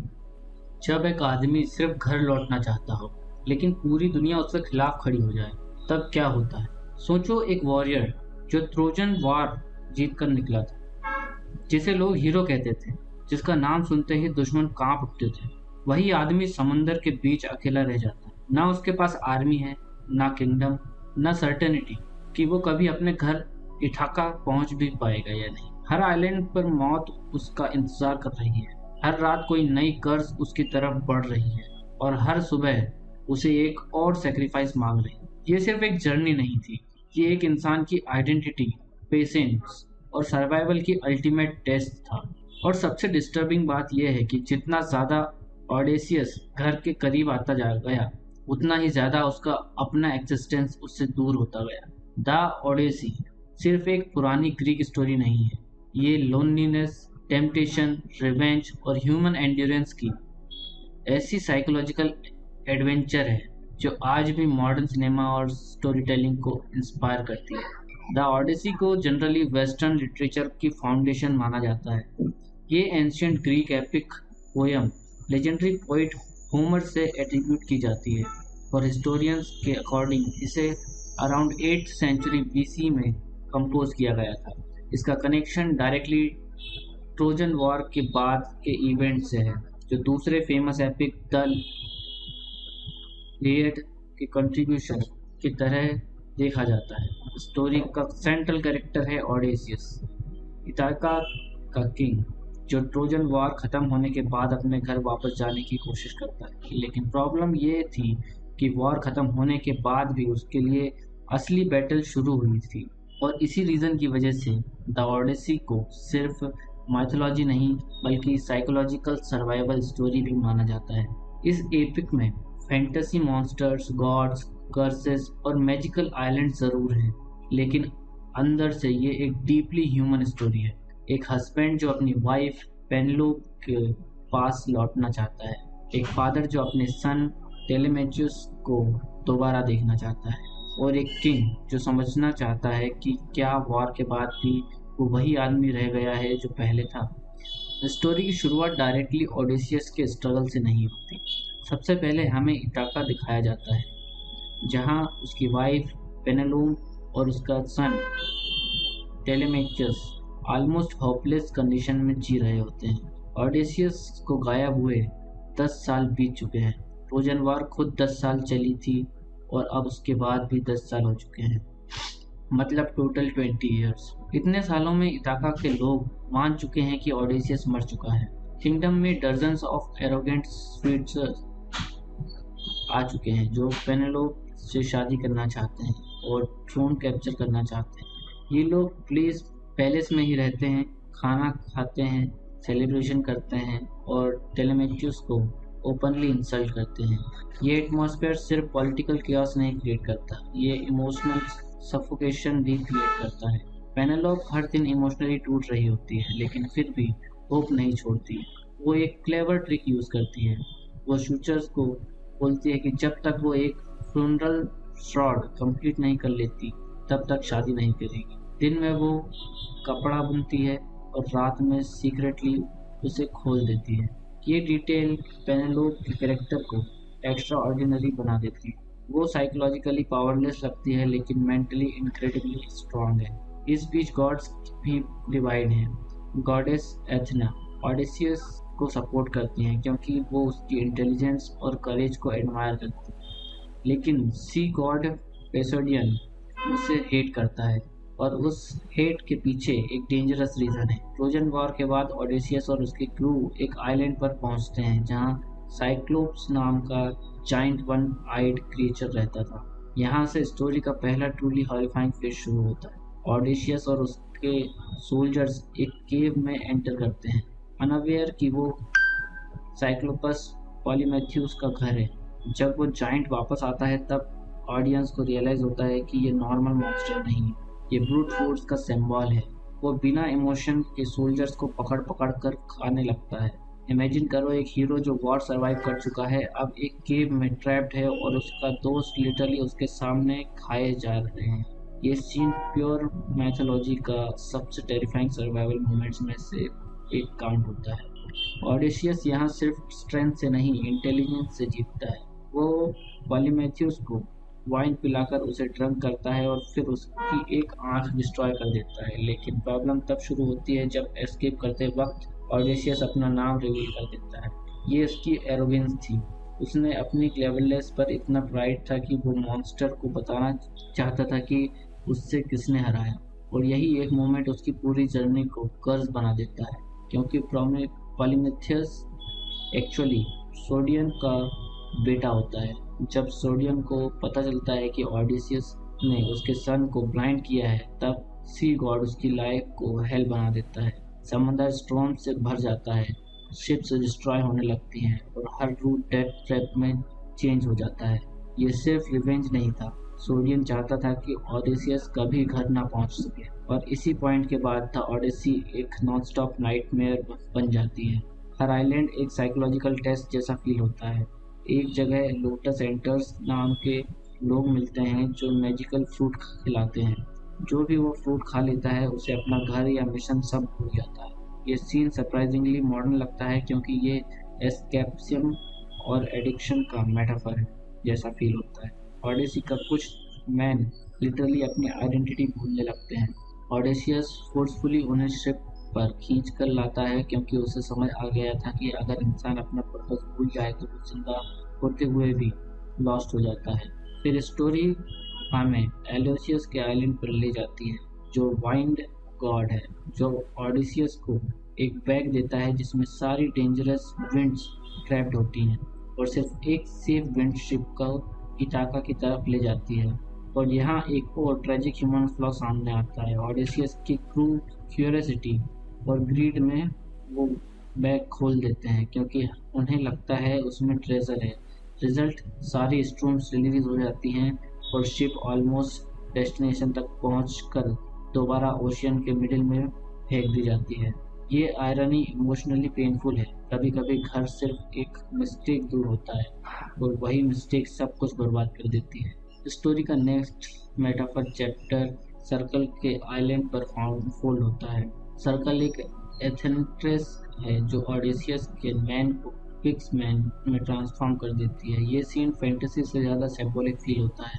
ह्यूमंस को एनिमल्स बना देना एक्चुअली उनके इनर वीकनेस और इंस्टिंक्ट्स को रिप्रेजेंट करता है, लेकिन ऑडिसियस को गॉड हर्मोस हेल्प करता है और वो सर्कल के मैजिक से बच जाता है। सरप्राइजिंगली सर्कल उसकी एनिमी को आलाय बना जाता है। ऑडिसियस 1 साल तक उस आइलैंड पर रहता है और यहाँ ऑडियंस को फील होता है कि शायद हीरो अपनी जर्नी भूल रहा है।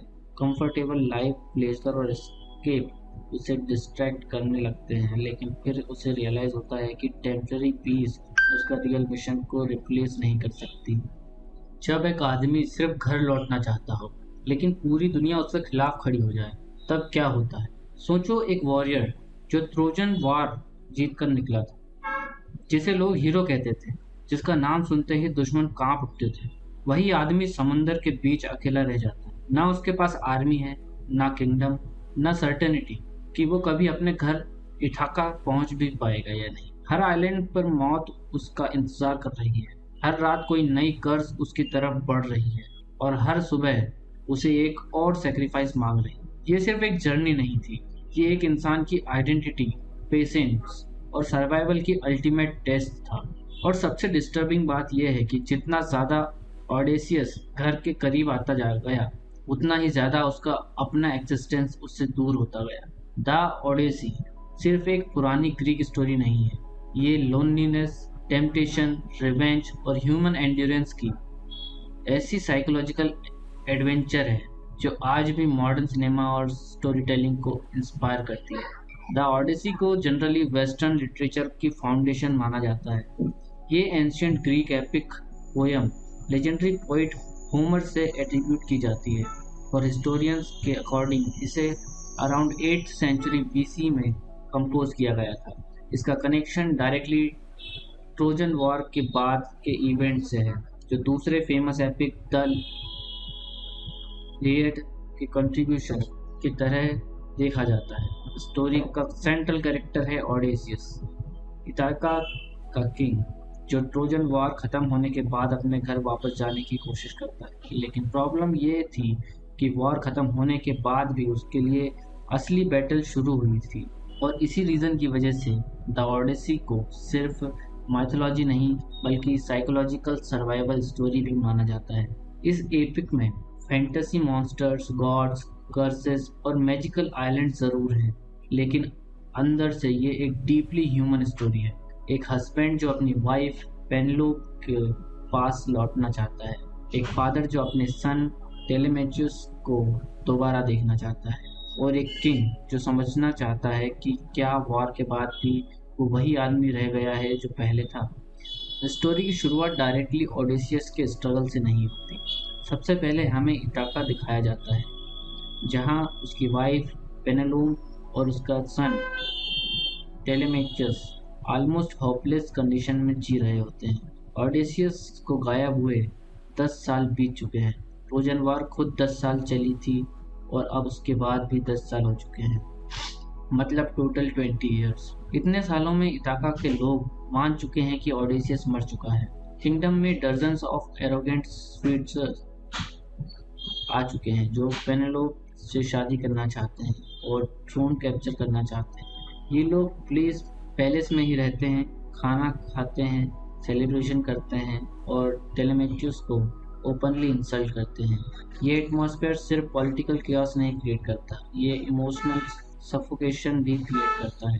पेनेलोप हर दिन इमोशनली टूट रही होती है, लेकिन फिर भी होप नहीं छोड़ती। वो एक क्लेवर ट्रिक यूज करती है।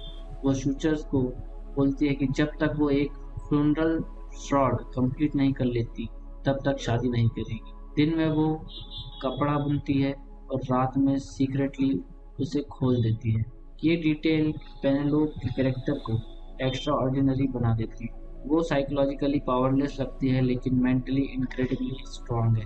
इस बीच गॉड्स भी डिवाइड हैं।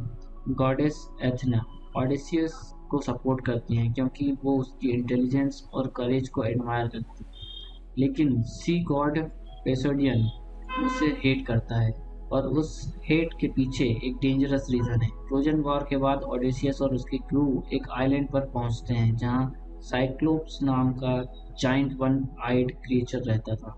यहाँ से स्टोरी का पहला ट्रूली हॉरिफाइंग फेज शुरू होता है। ओडेसियस और उसके सोल्जर्स एक केव में एंटर करते हैं, अनअवेयर कि वो साइक्लोपस पॉलीमेथियस का घर है। जब वो जाइंट वापस आता है तब ऑडियंस को रियलाइज होता है कि ये नॉर्मल मॉन्स्टर नहीं है, ये ब्रूट फोर्स का सिंबल है।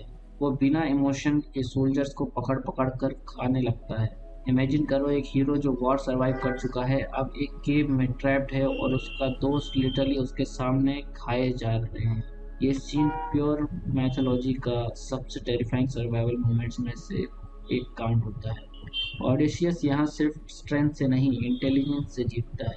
वो पॉलीमेथियस को वाइन पिलाकर उसे ड्रंक करता है और फिर उसकी एक आंख डिस्ट्रॉय कर देता है। लेकिन प्रॉब्लम तब शुरू होती है जब एस्केप करते वक्त ओडेसियस अपना नाम रिवील कर देता है। ये उसकी एरोगेंस थी। उसने अपनी क्लेवरनेस पर इतना प्राइड था कि वो मॉन्स्टर को बताना चाहता था कि उससे किसने हराया, और यही एक मोमेंट उसकी पूरी जर्नी को कर्ज बना देता है, क्योंकि पॉलीमेथियस एक्चुअली सोडियन का बेटा होता है। जब सोडियन को पता चलता है कि ओडेसियस ने उसके सन को ब्लाइंड किया है तब सी गॉड उसकी लाइफ को हेल बना देता है। समंदर स्टॉर्म से भर जाता है, शिप्स डिस्ट्रॉय होने लगती हैं और हर रूट डेथ ट्रैप में चेंज हो जाता है। ये सिर्फ रिवेंज नहीं था, सोडियन चाहता था कि ओडेसियस कभी घर ना पहुंच सके, और इसी पॉइंट के बाद था ओडेसी एक नॉनस्टॉप नाइटमेयर बन जाती है। हर आइलैंड एक साइकोलॉजिकल टेस्ट जैसा फील होता है। एक जगह लोटस एंटर्स नाम के लोग मिलते हैं जो मैजिकल फ्रूट खिलाते हैं। जो भी वो फ्रूट खा लेता है उसे अपना घर या मिशन सब भूल जाता है। ये सीन सरप्राइजिंगली मॉडर्न लगता है क्योंकि ये एस्केपिज्म और एडिक्शन का मेटाफर है जैसा फील होता है। ओडेसी का कुछ मैन लिटरली अपनी आइडेंटिटी भूलने लगते हैं। ओडेसियस फोर्सफुली उन्हें शिप पर खींच कर लाता है क्योंकि उसे समझ आ गया था कि अगर इंसान अपना पर्पस भूल जाए तो वो जिंदा होते हुए भी लॉस्ट हो जाता है। फिर स्टोरी हमें एलोसियस के आइलैंड पर ले जाती है जो वाइंड गॉड है, जो ओडेसियस को एक बैग देता है जिसमें सारी डेंजरस विंड्स ट्रैप्ड होती हैं और सिर्फ एक सेफ विंड शिप को इटाका की तरफ ले जाती है। और यहाँ एक और ट्रेजिक ह्यूमन फ्लॉ सामने आता है। ओडेसियस की क्रू क्यूरियोसिटी और ग्रीड में वो बैग खोल देते हैं क्योंकि उन्हें लगता है उसमें ट्रेजर है। रिजल्ट सारी स्ट्रूम्स रिलीज हो जाती हैं और शिप ऑलमोस्ट डेस्टिनेशन तक पहुंचकर दोबारा ओशियन के मिडिल में फेंक दी जाती है। ये आयरनी इमोशनली पेनफुल है। कभी कभी घर सिर्फ एक मिस्टेक दूर होता है और वही मिस्टेक सब कुछ बर्बाद कर देती है। स्टोरी का नेक्स्ट मेटाफर चैप्टर सर्कल के आइलैंड पर फोल्ड होता है। सर्कल एक एथेंट्रेस है जो ऑडिसियस के मैन को फिक्स मैन में ट्रांसफॉर्म कर देती है। ये सीन फैंटेसी से ज़्यादा सिंबॉलिक फील होता है। ह्यूमंस को एनिमल्स बना देना एक्चुअली उनके इनर वीकनेस और इंस्टिंक्ट्स को रिप्रेजेंट करता है, लेकिन ऑडिसियस को गॉड हर्मोस हेल्प करता है और वो सर्कल के मैजिक से बच जाता है। सरप्राइजिंगली सर्कल उसकी एनिमी को आलाय बना जाता है। ऑडिसियस 1 साल तक उस आइलैंड पर रहता है और यहाँ ऑडियंस को फील होता है कि शायद हीरो अपनी जर्नी भूल रहा है। कंफर्टेबल लाइफ, प्लेजर और एस्केप उसे डिस्ट्रैक्ट करने लगते हैं, लेकिन फिर उसे रियलाइज होता है कि टेम्पररी पीस उसका रियल मिशन को रिप्लेस नहीं कर सकती। जब एक आदमी सिर्फ घर लौटना चाहता हो लेकिन पूरी दुनिया उसके खिलाफ खड़ी हो जाए, तब क्या होता है?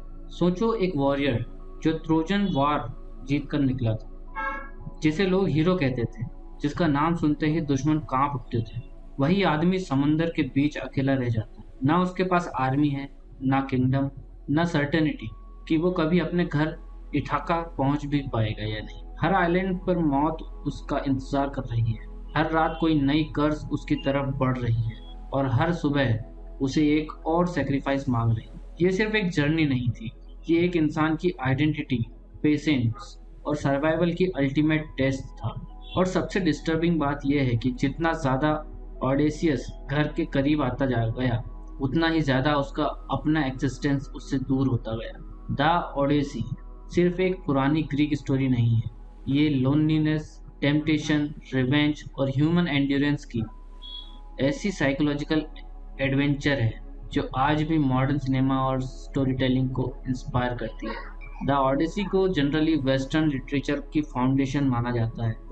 ये ancient Greek epic poem legendary poet Homer से एट्रीब्यूट की जाती है और हिस्टोरियंस के अकॉर्डिंग इसे अराउंड 8th सेंचुरी BC में कंपोज किया गया था। इसका कनेक्शन डायरेक्टली ट्रोजन वॉर के बाद के इवेंट से है, जो दूसरे फेमस एपिक द इलियड के कंट्रीब्यूशन की तरह देखा जाता है।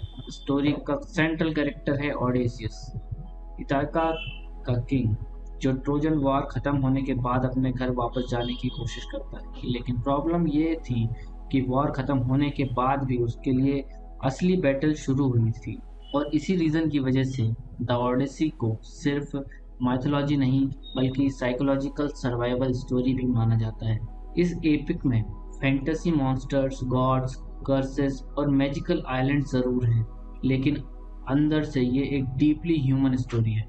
एक हस्बैंड जो अपनी वाइफ पेनेलोप के पास लौटना चाहता है, एक फादर जो अपने सन टेलेमेचुस को दोबारा देखना चाहता है, और एक किंग जो समझना चाहता है कि क्या वॉर के बाद भी वो वही आदमी रह गया है जो पहले था। स्टोरी की शुरुआत डायरेक्टली ओडेसियस के स्ट्रगल से नहीं होती। सबसे पहले हमें इथाका दिखाया जाता है, जहाँ उसकी वाइफ पेनेलोप और उसका सन टेलेमेचस ऑलमोस्ट होपलेस कंडीशन में जी रहे होते हैं। ओडेसियस को गायब हुए 10 साल बीत चुके हैं। ट्रोजन वॉर खुद 10 साल चली थी और अब उसके बाद भी 10 साल हो चुके हैं, मतलब टोटल 20 ईयर्स। इतने सालों में इथाका के लोग मान चुके हैं कि ओडेसियस मर चुका है। किंगडम में डजन्स ऑफ एरोगेंट स्वीट्सर्स आ चुके हैं जो पेनेलोप से शादी करना चाहते हैं और थ्रोन कैप्चर करना चाहते हैं। ये लोग प्लेस पैलेस में ही रहते हैं, खाना खाते हैं, सेलिब्रेशन करते हैं और टेलेमेचुस को ओपनली इंसल्ट करते हैं। ये एटमॉस्फेयर सिर्फ पॉलिटिकल केओस नहीं क्रिएट करता, ये इमोशनल सफोकेशन भी क्रिएट करता है। पेनेलोप हर दिन इमोशनली टूट रही होती है, लेकिन फिर भी होप नहीं छोड़ती। वो एक क्लेवर ट्रिक यूज़ करती है। वो शूचर्स को बोलती है कि जब तक वो एक फ्यूनरल श्रॉड कंप्लीट नहीं कर लेती, तब तक शादी नहीं करेगी। दिन में वो कपड़ा बुनती है और रात में सीक्रेटली उसे खोल देती है। ये डिटेल पेनेलोप के कैरेक्टर को एक्स्ट्रा ऑर्डिनरी बना देती है। वो साइकोलॉजिकली पावरलेस लगती है लेकिन मेंटली इनक्रेडिबली स्ट्रांग है। इस बीच गॉड्स भी डिवाइड हैं। गॉडेस एथना ओडेसियस को सपोर्ट करती हैं क्योंकि वो उसकी इंटेलिजेंस और करेज को एडमायर करती हैं। लेकिन सी गॉड पेसोडियन उसे हेट करता है और उस हेट के पीछे एक डेंजरस रीजन है। ट्रोजन वॉर के बाद ओडेसियस और उसके क्रू एक आइलैंड पर पहुंचते हैं जहां साइक्लोप्स नाम का जाइंट वन आइड क्रिएचर रहता था। यहाँ से स्टोरी का पहला ट्रूली हॉरिफाइंग फेज शुरू होता है। ओडेसियस और उसके सोल्जर्स एक केव में एंटर करते हैं, अनअवेयर कि वो साइक्लोपस पॉलीमेथ्यूस का घर है। जब वो जाइंट वापस आता है तब ऑडियंस को रियलाइज होता है कि ये नॉर्मल मॉन्स्टर नहीं है, ये ब्रूट फोर्स का सिंबल है। वो बिना इमोशन के सोल्जर्स को पकड़ पकड़ कर खाने लगता है। इमेजिन करो एक हीरो जो वॉर सरवाइव कर चुका है अब एक केव में ट्रैप्ड है और उसका दोस्त लिटरली उसके सामने खाए जा रहे हैं। ये सीन प्योर मैथोलॉजी का सबसे टेरिफाइंग सर्वाइवल मोमेंट्स में से एक काउंट होता है। ऑडेशियस यहाँ सिर्फ स्ट्रेंथ से नहीं इंटेलिजेंस से जीतता है। वो पॉलीमेथियस को वाइन पिलाकर उसे ड्रंक करता है और फिर उसकी एक आंख डिस्ट्रॉय कर देता है। लेकिन प्रॉब्लम तब शुरू होती है जब एस्केप करते वक्त ऑडेशियस अपना नाम रिवील कर देता है। ये उसकी एरोगेंस थी। उसने अपनी क्लेवरनेस पर इतना प्राइड था कि वो मॉन्स्टर को बताना चाहता था कि उससे किसने हराया, और यही एक मोमेंट उसकी पूरी जर्नी को कर्ज बना देता है क्योंकि पॉलीमेथियस एक्चुअली सोडियन का बेटा होता है। जब सोडियन को पता चलता है कि ऑडिसियस ने उसके सन को ब्लाइंड किया है तब सी गॉड उसकी लाइफ को हेल बना देता है। समंदर स्टॉर्म से भर जाता है, शिप्स डिस्ट्रॉय होने लगती हैं और हर रूट डेथ ट्रैप में चेंज हो जाता है। ये सिर्फ रिवेंज नहीं था, सोडियन चाहता था कि ऑडिसियस कभी घर ना पहुंच सके, और इसी पॉइंट के बाद द ऑडिसी एक नॉनस्टॉप नाइटमेयर बन जाती है। हर आइलैंड एक साइकोलॉजिकल टेस्ट जैसा फील होता है। एक जगह लोटस एंटर्स नाम के लोग मिलते हैं जो मैजिकल फ्रूट खिलाते हैं। जो भी वो फ्रूट खा लेता है उसे अपना घर या मिशन सब भूल जाता है। ये सीन सरप्राइजिंगली मॉडर्न लगता है क्योंकि ये एस्केपिज्म और एडिक्शन का मेटाफर है जैसा फील होता है। ऑडिसी का कुछ मैन लिटरली अपनी आइडेंटिटी भूलने लगते हैं। ऑडेसियस फोर्सफुली उन्हें शिप पर खींच कर लाता है क्योंकि उसे समझ आ गया था कि अगर इंसान अपना पर्पस भूल जाए तो वो जिंदा होते हुए भी लॉस्ट हो जाता है। फिर स्टोरी हमें एलोसियस के आइलैंड पर ले जाती है जो वाइंड गॉड है, जो ऑडिसियस को एक बैग देता है जिसमें सारी डेंजरस विंड्स ट्रैप्ड होती हैं और सिर्फ एक सेफ विंड शिप को इटाका की तरफ ले जाती है। और यहाँ एक और ट्रेजिक ह्यूमन फ्लॉ सामने आता है। ऑडिसियस की क्रू क्यूरियोसिटी और ग्रीड में वो बैग खोल देते हैं क्योंकि उन्हें लगता है उसमें ट्रेजर है। रिजल्ट सारी स्ट्रूम्स रिलीज हो जाती हैं और शिप ऑलमोस्ट डेस्टिनेशन तक पहुंचकर दोबारा ओशियन के मिडिल में फेंक दी जाती है। ये आयरनी इमोशनली पेनफुल है। कभी कभी घर सिर्फ एक मिस्टेक दूर होता है और वही मिस्टेक सब कुछ बर्बाद कर देती है। स्टोरी का नेक्स्ट मेटाफर चैप्टर सर्कल के आइलैंड पर फोल्ड होता है।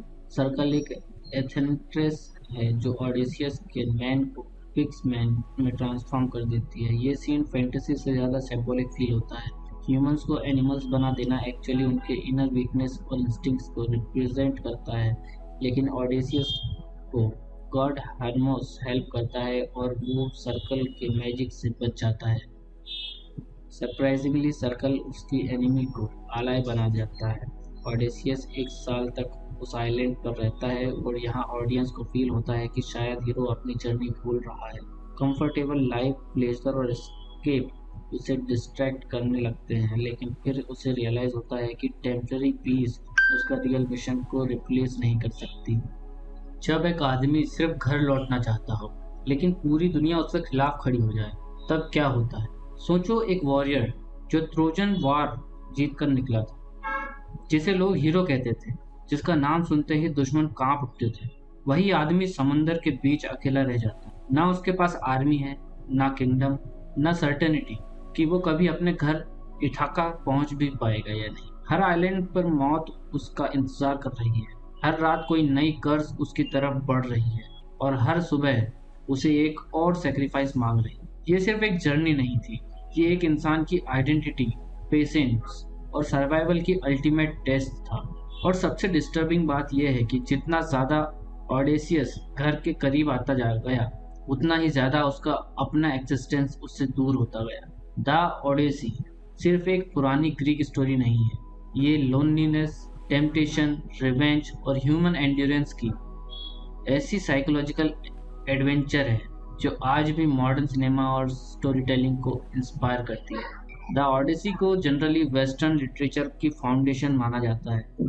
ये ancient Greek epic poem legendary poet Homer से एट्रीब्यूट की जाती है और हिस्टोरियंस के अकॉर्डिंग इसे अराउंड 8th सेंचुरी BC में कंपोज किया गया था।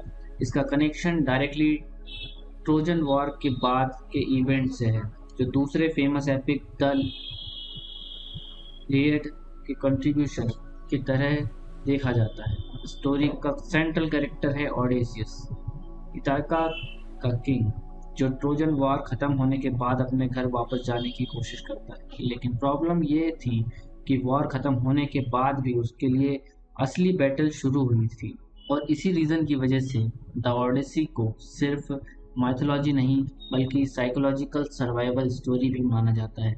इस एपिक में फैंटेसी मॉन्स्टर्स, गॉड्स, कर्सेस और मैजिकल आइलैंड ज़रूर हैं, लेकिन अंदर से ये एक डीपली ह्यूमन स्टोरी है। एक हस्बैंड जो अपनी वाइफ पेनेलोप के पास लौटना चाहता है, एक फादर जो अपने सन टेलेमेचुस को दोबारा देखना चाहता है, और एक किंग जो समझना चाहता है कि क्या वॉर के बाद भी वो वही आदमी रह गया है जो पहले था। स्टोरी की शुरुआत डायरेक्टली ओडेसियस के स्ट्रगल से नहीं होती। सबसे पहले हमें इथाका दिखाया जाता है, जहाँ उसकी वाइफ पेनेलोप और उसका सन टेलेमेचस ऑलमोस्ट होपलेस कंडीशन में जी रहे होते हैं। ओडेसियस को गायब हुए 10 साल बीत चुके हैं। ट्रोजन वॉर खुद 10 साल चली थी और अब उसके बाद भी 10 साल हो चुके हैं, मतलब टोटल 20 ईयर्स। इतने सालों में इथाका के लोग मान चुके हैं कि ओडेसियस मर चुका है। किंगडम में डजन्स ऑफ एरोगेंट स्वीट्स आ चुके हैं जो पेनेलोप से शादी करना चाहते हैं और थ्रोन कैप्चर करना चाहते हैं। ये लोग प्लीज पैलेस में ही रहते हैं, खाना खाते हैं, सेलिब्रेशन करते हैं और टेलेमेचुस को ओपनली इंसल्ट करते हैं। ये एटमॉस्फेयर सिर्फ पॉलिटिकल chaos नहीं क्रिएट करता, ये इमोशनल सफोकेशन भी क्रिएट करता है। पेनेलोप हर दिन इमोशनली टूट रही होती है, लेकिन फिर भी होप नहीं छोड़ती है। वो एक क्लेवर ट्रिक यूज करती है। वो शूचर्स को बोलती है कि जब तक वो एक फ्यूनरल श्रॉड कंप्लीट नहीं कर लेती तब तक शादी नहीं करेगी। दिन में वो कपड़ा बुनती है और रात में सीक्रेटली उसे खोल देती है। ये डिटेल पेनेलोप के कैरेक्टर को एक्स्ट्रा ऑर्डिनरी बना देती है। वो साइकोलॉजिकली पावरलेस लगती है लेकिन मेंटली इनक्रेडिबली स्ट्रांग है। इस बीच गॉड्स भी डिवाइड हैं। गॉडेस एथना ओडेसियस को सपोर्ट करती हैं क्योंकि वो उसकी इंटेलिजेंस और करेज को एडमायर करती है, लेकिन सी गॉड पेसोडियन उसे हेट करता है, और उस हेट के पीछे एक डेंजरस रीजन है। ट्रोजन वॉर के बाद ओडेसियस और उसकी क्रू एक आइलैंड पर पहुंचते हैं जहां साइक्लोप्स नाम का जाइंट वन आइड क्रिएचर रहता था। यहाँ से स्टोरी का पहला ट्रूली हॉरिफाइंग फेज शुरू होता है। ओडेसियस और उसके सोल्जर्स एक केव में एंटर करते हैं, अनअवेयर कि वो साइक्लोपस पॉलीमेथ्यूस का घर है। जब वो जाइंट वापस आता है तब ऑडियंस को रियलाइज होता है कि ये नॉर्मल मॉन्स्टर नहीं है, ये ब्रूट फोर्स का सिंबल है। वो बिना इमोशन के सोल्जर्स को पकड़ पकड़ कर खाने लगता है। इमेजिन करो एक हीरो जो वॉर सरवाइव कर चुका है अब एक केव में ट्रैप्ड है और उसका दोस्त लिटरली उसके सामने खाए जा रहे हैं। ये सीन प्योर मैथोलॉजी का सबसे टेरिफाइंग सर्वाइवल मोमेंट्स में से एक काउंट होता है। ओडेसियस यहाँ सिर्फ स्ट्रेंथ से नहीं इंटेलिजेंस से जीतता है। वो पॉलीमेथ्यूस को वाइन पिलाकर उसे ड्रंक करता है और फिर उसकी एक आंख डिस्ट्रॉय कर देता है। लेकिन प्रॉब्लम तब शुरू होती है जब एस्केप करते वक्त ओडेसियस अपना नाम रिवील कर देता है। ये उसकी एरोगेंस थी। उसने अपनी क्लेवरनेस पर इतना प्राइड था कि वो मॉन्स्टर को बताना चाहता था कि उससे किसने हराया, और यही एक मोमेंट उसकी पूरी जर्नी को कर्स बना देता है, क्योंकि पॉलीमेथियस एक्चुअली सोडियन का बेटा होता है। जब सोडियन को पता चलता है कि ओडेसियस ने उसके सन को ब्लाइंड किया है तब सी गॉड उसकी लाइफ को हेल बना देता है। समंदर स्टॉर्म से भर जाता है शिप्स डिस्ट्रॉय होने लगती हैं और हर रूट डेथ ट्रैप में चेंज हो जाता है। ये सिर्फ रिवेंज नहीं था, सोडियन चाहता था कि ओडेसियस कभी घर ना पहुंच सके, और इसी पॉइंट के बाद द ओडेसी एक नॉनस्टॉप नाइटमेयर बन जाती है। हर आइलैंड एक साइकोलॉजिकल टेस्ट जैसा फील होता है। एक जगह लोटस एंटर्स नाम के लोग मिलते हैं जो मैजिकल फ्रूट खिलाते हैं। जो भी वो फ्रूट खा लेता है उसे अपना घर या मिशन सब भूल जाता है। ये सीन सरप्राइजिंगली मॉडर्न लगता है क्योंकि ये एस्केपिज्म और एडिक्शन का मेटाफर है जैसा फील होता है। ओडेसी का कुछ मैन लिटरली अपनी आइडेंटिटी भूलने लगते हैं। ओडेसियस फोर्सफुली उन्हें शिप पर खींच कर लाता है क्योंकि उसे समझ आ गया था कि अगर इंसान अपना पर्पस भूल जाए तो वो जिंदा होते हुए भी लॉस्ट हो जाता है। फिर स्टोरी हमें एलोसियस के आइलैंड पर ले जाती है जो वाइंड गॉड है, जो ओडिसियस को एक बैग देता है जिसमें सारी डेंजरस विंड्स ट्रैप्ड होती हैं और सिर्फ एक सेफ विंड शिप को इथाका की तरफ ले जाती है। और यहाँ एक और ट्रेजिक ह्यूमन फ्लॉ सामने आता है। ओडिसियस की क्रू क्यूरियोसिटी और ग्रीड में वो बैग खोल देते हैं क्योंकि उन्हें लगता है उसमें ट्रेजर है। रिजल्ट, सारी स्ट्रूम्स रिलीज हो जाती हैं और शिप ऑलमोस्ट डेस्टिनेशन तक पहुंचकर दोबारा ओशियन के मिडिल में फेंक दी जाती है। ये आयरनी इमोशनली पेनफुल है। कभी कभी घर सिर्फ एक मिस्टेक दूर होता है और वही मिस्टेक सब कुछ बर्बाद कर देती है। स्टोरी का नेक्स्ट मेटाफर चैप्टर सर्कल के आइलैंड पर फोल्ड होता है। सर्कल एक एथेंट्रेस है जो ओडेसियस के मैन को पिक्स मैन में ट्रांसफॉर्म कर देती है। ये सीन फैंटेसी से ज़्यादा सिंबॉलिक फील होता है। ह्यूमंस को एनिमल्स बना देना एक्चुअली उनके इनर वीकनेस और इंस्टिंक्ट्स को रिप्रेजेंट करता है, लेकिन ओडेसियस को गॉड हर्मोस हेल्प करता है और वो सर्कल के मैजिक से बच जाता है। सरप्राइजिंगली सर्कल उसकी एनिमी को आलाय बना जाता है। ओडेसियस एक साल तक उस आइलैंड पर रहता है और यहाँ ऑडियंस को फील होता है कि शायद हीरो अपनी जर्नी भूल रहा है। कंफर्टेबल लाइफ, प्लेजर और एस्केप उसे डिस्ट्रैक्ट करने लगते हैं, लेकिन फिर उसे रियलाइज होता है कि टेम्पररी पीस उसका रियल मिशन को रिप्लेस नहीं कर सकती। जब एक आदमी सिर्फ घर लौटना चाहता हो लेकिन पूरी दुनिया उसके खिलाफ खड़ी हो जाए, तब क्या होता है? सोचो, एक वॉरियर जो ट्रोजन वॉर जीत कर निकला था, जिसे लोग हीरो कहते थे, जिसका नाम सुनते ही दुश्मन कांप उठते थे, वही आदमी समंदर के बीच अकेला रह जाता है। ना उसके पास आर्मी है, ना किंगडम, ना सर्टेनिटी कि वो कभी अपने घर इथाका पहुंच भी पाएगा या नहीं। हर आइलैंड पर मौत उसका इंतजार कर रही है। हर रात कोई नई कर्ज उसकी तरफ बढ़ रही है और हर सुबह उसे एक और सेक्रीफाइस मांग रही है। ये सिर्फ एक जर्नी नहीं थी, ये एक इंसान की आइडेंटिटी, पेशेंस और सर्वाइवल की अल्टीमेट टेस्ट था। और सबसे डिस्टर्बिंग बात यह है कि जितना ज़्यादा ओडेसियस घर के करीब आता जा गया, उतना ही ज़्यादा उसका अपना एक्सिस्टेंस उससे दूर होता गया। द ओडेसी सिर्फ एक पुरानी ग्रीक स्टोरी नहीं है, ये लोनलीनेस, टेम्पटेशन, रिवेंज और ह्यूमन एंड्योरेंस की ऐसी साइकोलॉजिकल एडवेंचर है जो आज भी मॉडर्न सिनेमा और स्टोरी टेलिंग को इंस्पायर करती है। द ओडेसी को जनरली वेस्टर्न लिटरेचर की फाउंडेशन माना जाता है। ये ancient Greek epic poem legendary poet Homer से एट्रीब्यूट की जाती है और हिस्टोरियंस के अकॉर्डिंग इसे अराउंड 8th सेंचुरी BC में कंपोज किया गया था। इसका कनेक्शन डायरेक्टली ट्रोजन वॉर के बाद के इवेंट से है, जो दूसरे फेमस एपिक द इलियड के कंट्रीब्यूशन की तरह देखा जाता है। स्टोरी का सेंट्रल कैरेक्टर है ओडेसियस, इथाका का किंग, जो ट्रोजन वॉर खत्म होने के बाद अपने घर वापस जाने की कोशिश करता है। लेकिन प्रॉब्लम ये थी कि वॉर खत्म होने के बाद भी उसके लिए असली बैटल शुरू हुई थी, और इसी रीज़न की वजह से द ओडेसी को सिर्फ माइथोलॉजी नहीं बल्कि साइकोलॉजिकल सर्वाइवल स्टोरी भी माना जाता है। इस एपिक में फैंटेसी मॉन्स्टर्स, गॉड्स, कर्सेस और मैजिकल आइलैंड ज़रूर हैं, लेकिन अंदर से ये एक डीपली ह्यूमन स्टोरी है।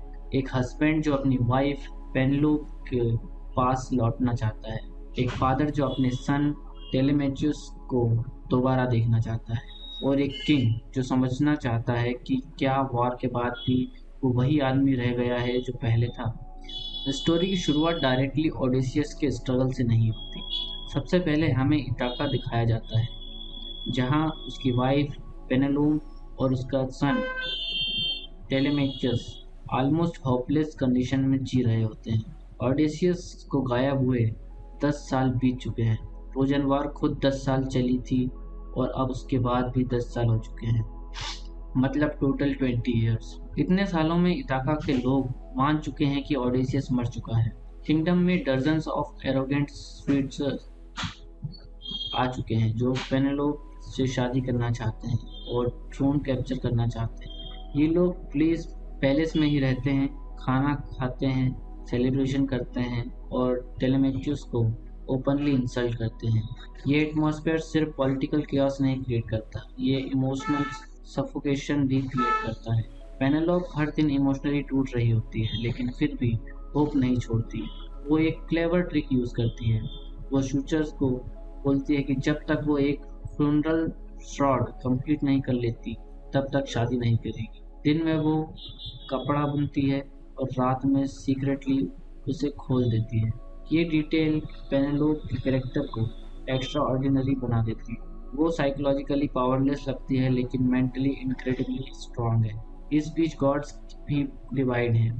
गॉडेस एथना ऑडिसियस को सपोर्ट करती हैं क्योंकि वो उसकी इंटेलिजेंस और करेज को एडमायर करती है, लेकिन सी गॉड पेसोडियन उसे हेट करता है और उस हेट के पीछे एक डेंजरस रीजन है। ट्रोजन वॉर के बाद ओडेसियस और उसके क्रू एक आइलैंड पर पहुंचते हैं जहां साइक्लोप्स नाम का जाइंट वन आइड क्रिएचर रहता था। यहाँ से स्टोरी का पहला ट्रूली हॉरिफाइंग फेज शुरू होता है। ओडेसियस और उसके सोल्जर्स एक केव में एंटर करते हैं, अनअवेयर कि वो साइक्लोपस पॉलीमेथियस का घर है। जब वो जाइंट वापस आता है तब ऑडियंस को रियलाइज होता है कि ये नॉर्मल मॉन्स्टर नहीं है, ये ब्रूट फोर्स का सिंबल है। वो बिना इमोशन के सोल्जर्स को पकड़ पकड़ कर खाने लगता है। इमेजिन करो एक हीरो जो वॉर सरवाइव कर चुका है अब एक केव में ट्रैप्ड है और उसका दोस्त लिटरली उसके सामने खाए जा रहे हैं। ये सीन प्योर मैथोलॉजी का सबसे टेरिफाइंग सर्वाइवल मोमेंट्स में से एक काउंट होता है। ऑडेसियस यहाँ सिर्फ स्ट्रेंथ से नहीं इंटेलिजेंस से जीतता है। वो पॉलीमेथियस को वाइन पिलाकर उसे ड्रंक करता है और फिर उसकी एक आंख डिस्ट्रॉय कर देता है। लेकिन प्रॉब्लम तब शुरू होती है जब एस्केप करते वक्त ऑडेसियस अपना नाम रिवील कर देता है। ये उसकी एरोगेंस थी। उसने अपनी क्लेवरनेस पर इतना प्राइड था कि वो मॉन्स्टर को बताना चाहता था कि उससे किसने हराया, और यही एक मोमेंट उसकी पूरी जर्नी को कर्ज बना देता है, क्योंकि पॉलीमेथियस एक्चुअली सोडियन का बेटा होता है। जब सोडियन को पता चलता है कि ऑडिसियस ने उसके सन को ब्लाइंड किया है तब सी गॉड उसकी लाइफ को हेल बना देता है। समंदर स्टॉर्म से भर जाता है, शिप्स डिस्ट्रॉय होने लगती हैं और हर रूट डेथ ट्रैप में चेंज हो जाता है।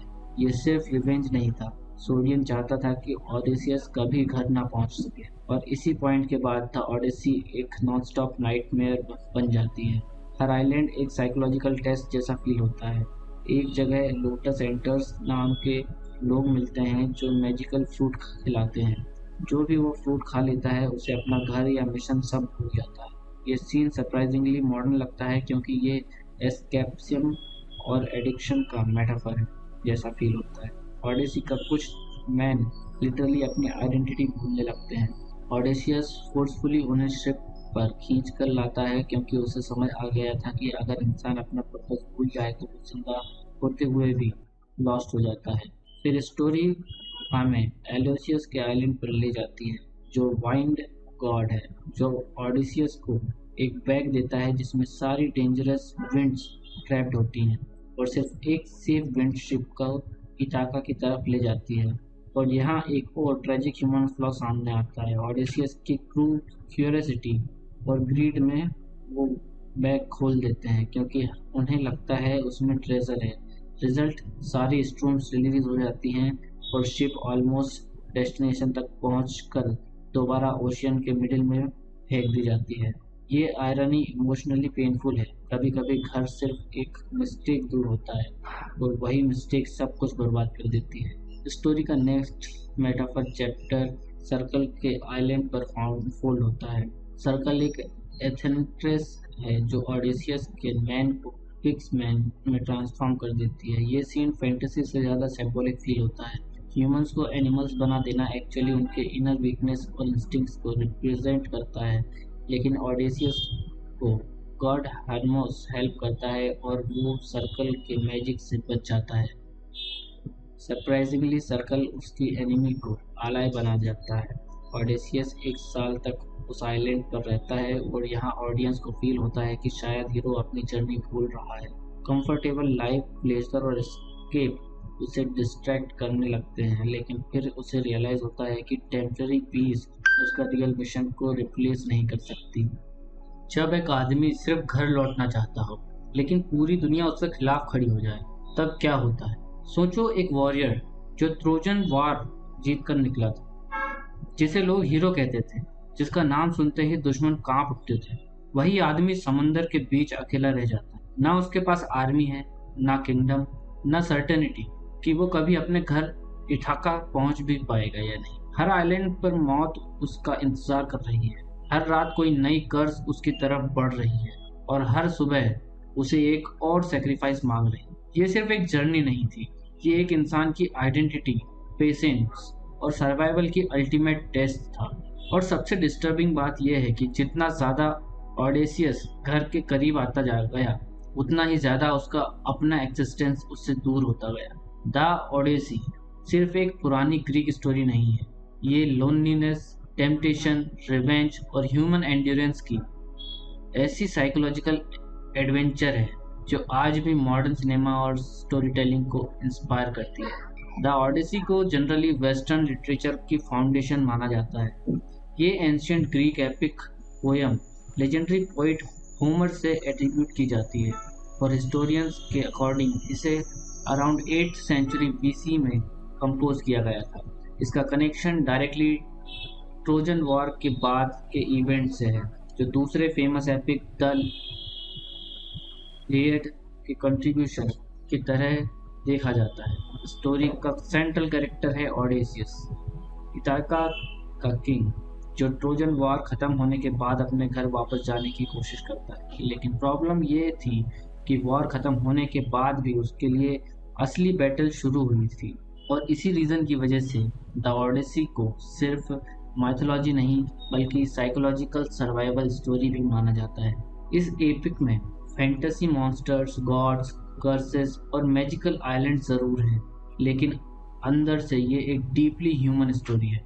एक हस्बैंड जो अपनी वाइफ पेनेलोप के पास लौटना चाहता है, एक फादर जो अपने सन टेलेमेचुस को दोबारा देखना चाहता है, और एक किंग जो समझना चाहता है कि क्या वॉर के बाद भी वो वही आदमी रह गया है जो पहले था। स्टोरी की शुरुआत डायरेक्टली ओडेसियस के स्ट्रगल से नहीं होती। सबसे पहले हमें इथाका दिखाया जाता है, जहाँ उसकी वाइफ पेनेलोप और उसका सन टेलेमेचस ऑलमोस्ट होपलेस कंडीशन में जी रहे होते हैं। ओडेसियस को गायब हुए 10 साल बीत चुके हैं। ट्रोजन वॉर खुद 10 साल चली थी और अब उसके बाद भी 10 साल हो चुके हैं, मतलब टोटल 20 ईयर्स। इतने सालों में इथाका के लोग मान चुके हैं कि ओडेसियस मर चुका है। किंगडम में डजन्स ऑफ एरोगेंट स्वीट्स आ चुके हैं जो पेनेलोप से शादी करना चाहते हैं और थ्रोन कैप्चर करना चाहते हैं। ये लोग पैलेस में ही रहते हैं, खाना खाते हैं, सेलिब्रेशन करते हैं और टेलेमेचुस को ओपनली इंसल्ट करते हैं। ये एटमॉस्फेयर सिर्फ पॉलिटिकल केओस नहीं क्रिएट करता, ये इमोशनल सफोकेशन भी क्रिएट करता है। पेनेलोप हर दिन इमोशनली टूट रही होती है, लेकिन फिर भी होप नहीं छोड़ती। वो एक क्लेवर ट्रिक यूज़ करती है। वो शूचर्स को बोलती है कि जब तक वो एक फ्यूनरल श्रॉड कंप्लीट नहीं कर लेती, तब तक शादी नहीं करेगी। दिन में वो कपड़ा बुनती है और रात में सीक्रेटली उसे खोल देती है। ये डिटेल पेनेलोप के कैरेक्टर को एक्स्ट्रा ऑर्डिनरी बना देती है। वो साइकोलॉजिकली पावरलेस लगती है लेकिन मेंटली इनक्रेडिबली स्ट्रांग है। इस बीच गॉड्स भी डिवाइड हैं। गॉडेस एथना ओडेसियस को सपोर्ट करती हैं क्योंकि वो उसकी इंटेलिजेंस और करेज को एडमायर करती है, लेकिन सी गॉड पेसोडियन उसे हेट करता है, और उस हेट के पीछे एक डेंजरस रीज़न है। ट्रोजन वॉर के बाद ओडेसियस और उसके क्रू एक आइलैंड पर पहुंचते हैं जहां साइक्लोप्स नाम का जाइंट वन आइड क्रिएचर रहता था। यहाँ से स्टोरी का पहला ट्रूली हॉरिफाइंग फेज शुरू होता है। ऑडेशियस और उसके सोल्जर्स एक केव में एंटर करते हैं, अनअवेयर कि वो साइक्लोपस पॉलीमेथ्यूस का घर है। जब वो जाइंट वापस आता है तब ऑडियंस को रियलाइज होता है कि ये नॉर्मल मॉन्स्टर नहीं है, ये ब्रूट फोर्स का सिंबल है। वो बिना इमोशन के सोल्जर्स को पकड़ पकड़ कर खाने लगता है। इमेजिन करो एक हीरो जो वॉर सर्वाइव कर चुका है अब एक केव में ट्रैप्ड है और उसका दोस्त लिटरली उसके सामने खाए जा रहे हैं। ये सीन प्योर मैथोलॉजी का सबसे टेरिफाइंग सर्वाइवल मोमेंट्स में से एक काउंट होता है। ऑडेशियस यहाँ सिर्फ स्ट्रेंथ से नहीं इंटेलिजेंस से जीतता है। वो पॉलीमेथियस को वाइन पिलाकर उसे ड्रंक करता है और फिर उसकी एक आंख डिस्ट्रॉय कर देता है। लेकिन प्रॉब्लम तब शुरू होती है जब एस्केप करते वक्त ऑडेशियस अपना नाम रिवील कर देता है। ये उसकी एरोगेंस थी। उसने अपनी क्लेवरनेस पर इतना प्राइड था कि वो मॉन्स्टर को बताना चाहता था कि उससे किसने हराया, और यही एक मोमेंट उसकी पूरी जर्नी को कर्ज बना देता है, क्योंकि पॉलीमेथियस एक्चुअली सोडियन का बेटा होता है। जब सोडियन को पता चलता है कि ऑडिसियस ने उसके सन को ब्लाइंड किया है तब सी गॉड उसकी लाइफ को हेल बना देता है। समंदर स्टॉर्म से भर जाता है, शिप्स डिस्ट्रॉय होने लगती हैं और हर रूट डेथ ट्रैप में चेंज हो जाता है। ये सिर्फ रिवेंज नहीं था, सोडियन चाहता था कि ऑडिसियस कभी घर ना पहुंच सके, और इसी पॉइंट के बाद था ऑडिसी एक नॉनस्टॉप नाइटमेयर बन जाती है। हर आइलैंड एक साइकोलॉजिकल टेस्ट जैसा फील होता है। एक जगह लोटस एंटर्स नाम के लोग मिलते हैं जो मैजिकल फ्रूट खिलाते हैं।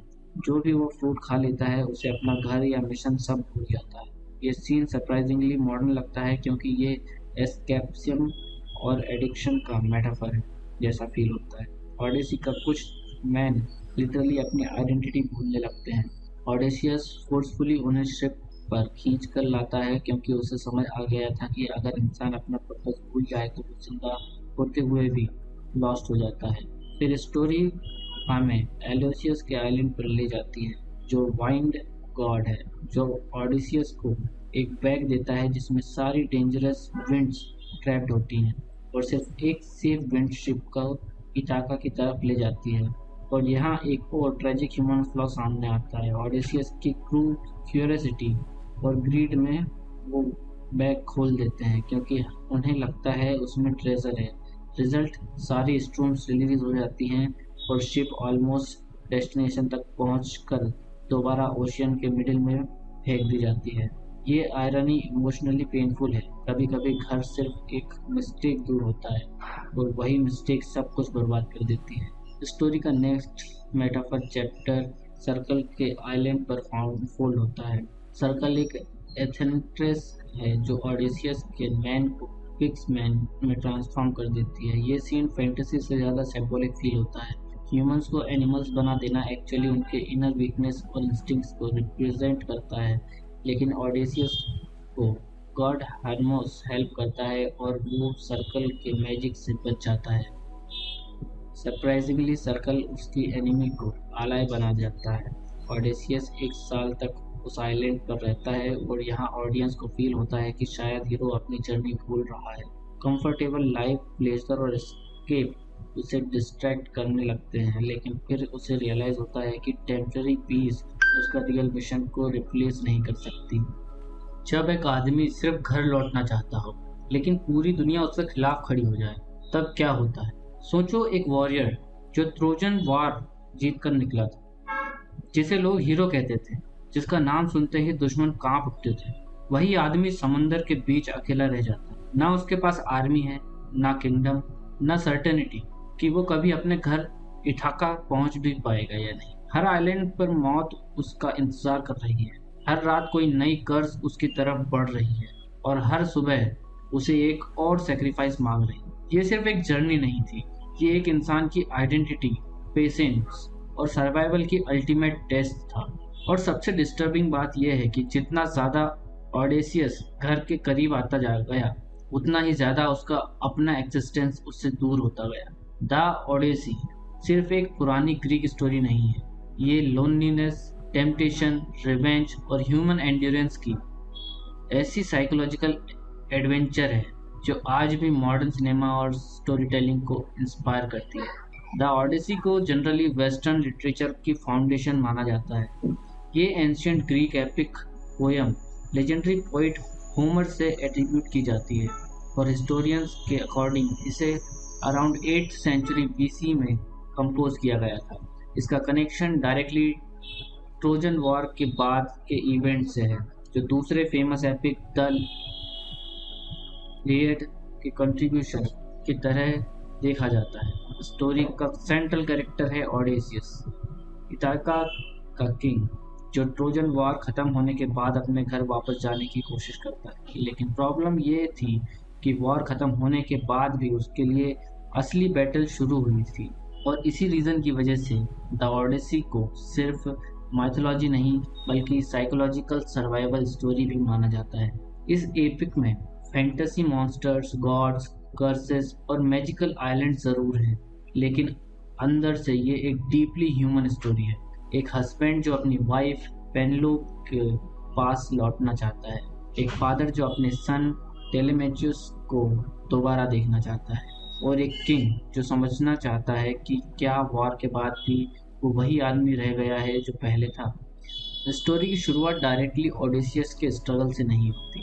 सबसे पहले हमें इटाका दिखाया जाता है, जहाँ उसकी वाइफ पेनेलोप और उसका सन टेलेमेचस ऑलमोस्ट होपलेस कंडीशन में जी रहे होते हैं। ओडेसियस को गायब हुए 10 साल बीत चुके हैं। ट्रोजन वॉर खुद 10 साल चली थी और अब उसके बाद भी 10 साल हो चुके हैं, मतलब टोटल 20 ईयर्स। इतने सालों में इटाका के लोग मान चुके हैं कि ओडेसियस मर चुका है। किंगडम में डजन्स ऑफ एरोगेंट स्वीट्स आ चुके हैं जो पेनेलोप से शादी करना चाहते हैं और थ्रोन कैप्चर करना चाहते हैं। ये लोग पैलेस में ही रहते हैं, खाना खाते हैं, सेलिब्रेशन करते हैं और टेलेमेचुस को ओपनली इंसल्ट करते हैं। ये एटमॉस्फेयर सिर्फ पॉलिटिकल chaos नहीं क्रिएट करता, ये इमोशनल सफोकेशन भी क्रिएट करता है। पेनेलोप हर दिन इमोशनली टूट रही होती है, लेकिन फिर भी होप नहीं छोड़ती। वो एक क्लेवर ट्रिक यूज़ करती है। वो शूचर्स को बोलती है कि जब तक वो एक फ्यूनरल श्रॉड कंप्लीट नहीं कर लेती तब तक शादी नहीं करेगी। दिन में वो कपड़ा बुनती है और रात में सीक्रेटली उसे खोल देती है। ये डिटेल पेनेलोप के कैरेक्टर को एक्स्ट्रा ऑर्डिनरी बना देती है। वो साइकोलॉजिकली पावरलेस लगती है लेकिन मेंटली इनक्रेडिबली स्ट्रांग है। इस बीच गॉड्स भी डिवाइड हैं। गॉडेस एथना ओडेसियस को सपोर्ट करती हैं क्योंकि वो उसकी इंटेलिजेंस और करेज को एडमायर करती है, लेकिन सी गॉड पेसोडियन उसे हेट करता है, और उस हेट के पीछे एक डेंजरस रीज़न है। ट्रोजन वॉर के बाद ओडेसियस और उसके क्रू एक आइलैंड पर पहुंचते हैं जहां साइक्लोप्स नाम का जाइंट वन आइड क्रिएचर रहता था। यहाँ से स्टोरी का पहला ट्रूली हॉरिफाइंग फेज शुरू होता है। ओडेसियस और उसके सोल्जर्स एक केव में एंटर करते हैं, अनअवेयर कि वो साइक्लोपस पॉलीमेथ्यूस का घर है। जब वो जाइंट वापस आता है तब ऑडियंस को रियलाइज होता है कि ये नॉर्मल मॉन्स्टर नहीं है, ये ब्रूट फोर्स का सिंबल है। वो बिना इमोशन के सोल्जर्स को पकड़ पकड़ कर खाने लगता है। इमेजिन करो एक हीरो जो वॉर सरवाइव कर चुका है अब एक केव में ट्रैप्ड है और उसका दोस्त लिटरली उसके सामने खाए जा रहे हैं। ये सीन प्योर मैथोलॉजी का सबसे टेरिफाइंग सर्वाइवल मोमेंट्स में से एक काउंट होता है। ओडेसियस यहाँ सिर्फ स्ट्रेंथ से नहीं इंटेलिजेंस से जीतता है। वो पॉलीमेथ्यूस को वाइन पिलाकर उसे ड्रंक करता है और फिर उसकी एक आंख डिस्ट्रॉय कर देता है। लेकिन प्रॉब्लम तब शुरू होती है जब एस्केप करते वक्त ओडेसियस अपना नाम रिवील कर देता है। ये उसकी एरोगेंस थी। उसने अपनी क्लेवरनेस पर इतना प्राइड था कि वो मॉन्स्टर को बताना चाहता था कि उससे किसने हराया, और यही एक मोमेंट उसकी पूरी जर्नी को कर्स बना देता है, क्योंकि पॉलीमेथियस एक्चुअली सोडियन का बेटा होता है। जब सोडियन को पता चलता है कि ओडेसियस ने उसके सन को ब्लाइंड किया है तब सी गॉड उसकी लाइफ को हेल बना देता है। समंदर स्टॉर्म से भर जाता है, शिप्स डिस्ट्रॉय होने लगती हैं और हर रूट डेथ ट्रैप में चेंज हो जाता है। ये सिर्फ रिवेंज नहीं था, सोडियन चाहता था कि ओडेसियस कभी घर ना पहुंच सके, और इसी पॉइंट के बाद द ओडेसी एक नॉनस्टॉप नाइटमेयर बन जाती है। हर आइलैंड एक साइकोलॉजिकल टेस्ट जैसा फील होता है। एक जगह लोटस एंटर्स नाम के लोग मिलते हैं जो मैजिकल फ्रूट खिलाते हैं। जो भी वो फ्रूट खा लेता है उसे अपना घर या मिशन सब भूल जाता है। ये सीन सरप्राइजिंगली मॉडर्न लगता है क्योंकि ये एस्केपिज्म और एडिक्शन का मेटाफर है जैसा फील होता है। ऑडिसी का कुछ मैन लिटरली अपनी आइडेंटिटी भूलने लगते हैं। ऑडेसियस फोर्सफुली उन्हें शिप पर खींच कर लाता है क्योंकि उसे समझ आ गया था कि अगर इंसान अपना पर्पस भूल जाए तो वो जिंदा होते हुए भी लॉस्ट हो जाता है। फिर स्टोरी हमें एलोसियस के आइलैंड पर ले जाती है जो वाइंड गॉड है, जो ऑडिसियस को एक बैग देता है जिसमें सारी डेंजरस विंड्स ट्रैप्ड होती हैं और सिर्फ एक सेफ विंड शिप को इटाका की तरफ ले जाती है। और यहाँ एक और ट्रेजिक ह्यूमन फ्लॉ सामने आता है। ऑडिसियस की क्रू क्यूरियोसिटी और ग्रीड में वो बैग खोल देते हैं क्योंकि उन्हें लगता है उसमें ट्रेजर है। रिजल्ट सारी स्ट्रूम्स रिलीज हो जाती हैं और शिप ऑलमोस्ट डेस्टिनेशन तक पहुंचकर दोबारा ओशियन के मिडिल में फेंक दी जाती है। ये आयरनी इमोशनली पेनफुल है। कभी कभी घर सिर्फ एक मिस्टेक दूर होता है और वही मिस्टेक सब कुछ बर्बाद कर देती है। स्टोरी का नेक्स्ट मेटाफर चैप्टर सर्कल के आइलैंड पर फोल्ड होता है। सर्कल एक एथेंट्रेस है जो ऑडिसियस के मैन को फिक्स मैन में ट्रांसफॉर्म कर देती है। ये सीन फैंटेसी से ज़्यादा सिंबॉलिक फील होता है। ह्यूमंस को एनिमल्स बना देना एक्चुअली उनके इनर वीकनेस और इंस्टिंक्ट्स को रिप्रेजेंट करता है, लेकिन ऑडिसियस को गॉड हर्मोस हेल्प करता है और वो सर्कल के मैजिक से बच जाता है। सरप्राइजिंगली सर्कल उसकी एनिमी को आलाय बना जाता है। ऑडिसियस एक साल तक उस आइलैंड पर रहता है और यहाँ ऑडियंस को फील होता है कि शायद हीरो अपनी जर्नी भूल रहा है। कंफर्टेबल लाइफ, प्लेजर और एस्केप उसे डिस्ट्रैक्ट करने लगते हैं, लेकिन फिर उसे रियलाइज होता है कि टेम्पररी पीस उसका रियल मिशन को रिप्लेस नहीं कर सकती। जब एक आदमी सिर्फ घर लौटना चाहता हो लेकिन पूरी दुनिया उसके खिलाफ खड़ी हो जाए, तब क्या होता है? सोचो, एक वॉरियर जो ट्रोजन वॉर जीत कर निकला था, जिसे लोग हीरो कहते थे, जिसका नाम सुनते ही दुश्मन कांप उठते थे, वही आदमी समंदर के बीच अकेला रह जाता है। ना उसके पास आर्मी है, ना किंगडम, ना सर्टेनिटी कि वो कभी अपने घर इठाका पहुंच भी पाएगा या नहीं। हर आइलैंड पर मौत उसका इंतजार कर रही है। हर रात कोई नई कर्ज उसकी तरफ बढ़ रही है और हर सुबह उसे एक और सेक्रीफाइस मांग रही है। ये सिर्फ एक जर्नी नहीं थी, ये एक इंसान की आइडेंटिटी, पेशेंस और सर्वाइवल की अल्टीमेट टेस्ट था। और सबसे डिस्टर्बिंग बात यह है कि जितना ज़्यादा ऑडेसियस घर के करीब आता जा गया, उतना ही ज़्यादा उसका अपना एक्सिस्टेंस उससे दूर होता गया। द ओडेसी सिर्फ एक पुरानी ग्रीक स्टोरी नहीं है, ये लोनलीनेस, टेम्पटेशन, रिवेंज और ह्यूमन एंड्योरेंस की ऐसी साइकोलॉजिकल एडवेंचर है जो आज भी मॉडर्न सिनेमा और स्टोरी टेलिंग को इंस्पायर करती है। द ओडेसी को जनरली वेस्टर्न लिटरेचर की फाउंडेशन माना जाता है। ये ancient Greek epic poem legendary poet Homer से एट्रीब्यूट की जाती है और हिस्टोरियंस के अकॉर्डिंग इसे अराउंड 8th सेंचुरी BC में कंपोज किया गया था। इसका कनेक्शन डायरेक्टली ट्रोजन वॉर के बाद के इवेंट से है, जो दूसरे फेमस एपिक द इलियड के कंट्रीब्यूशन की तरह देखा जाता है।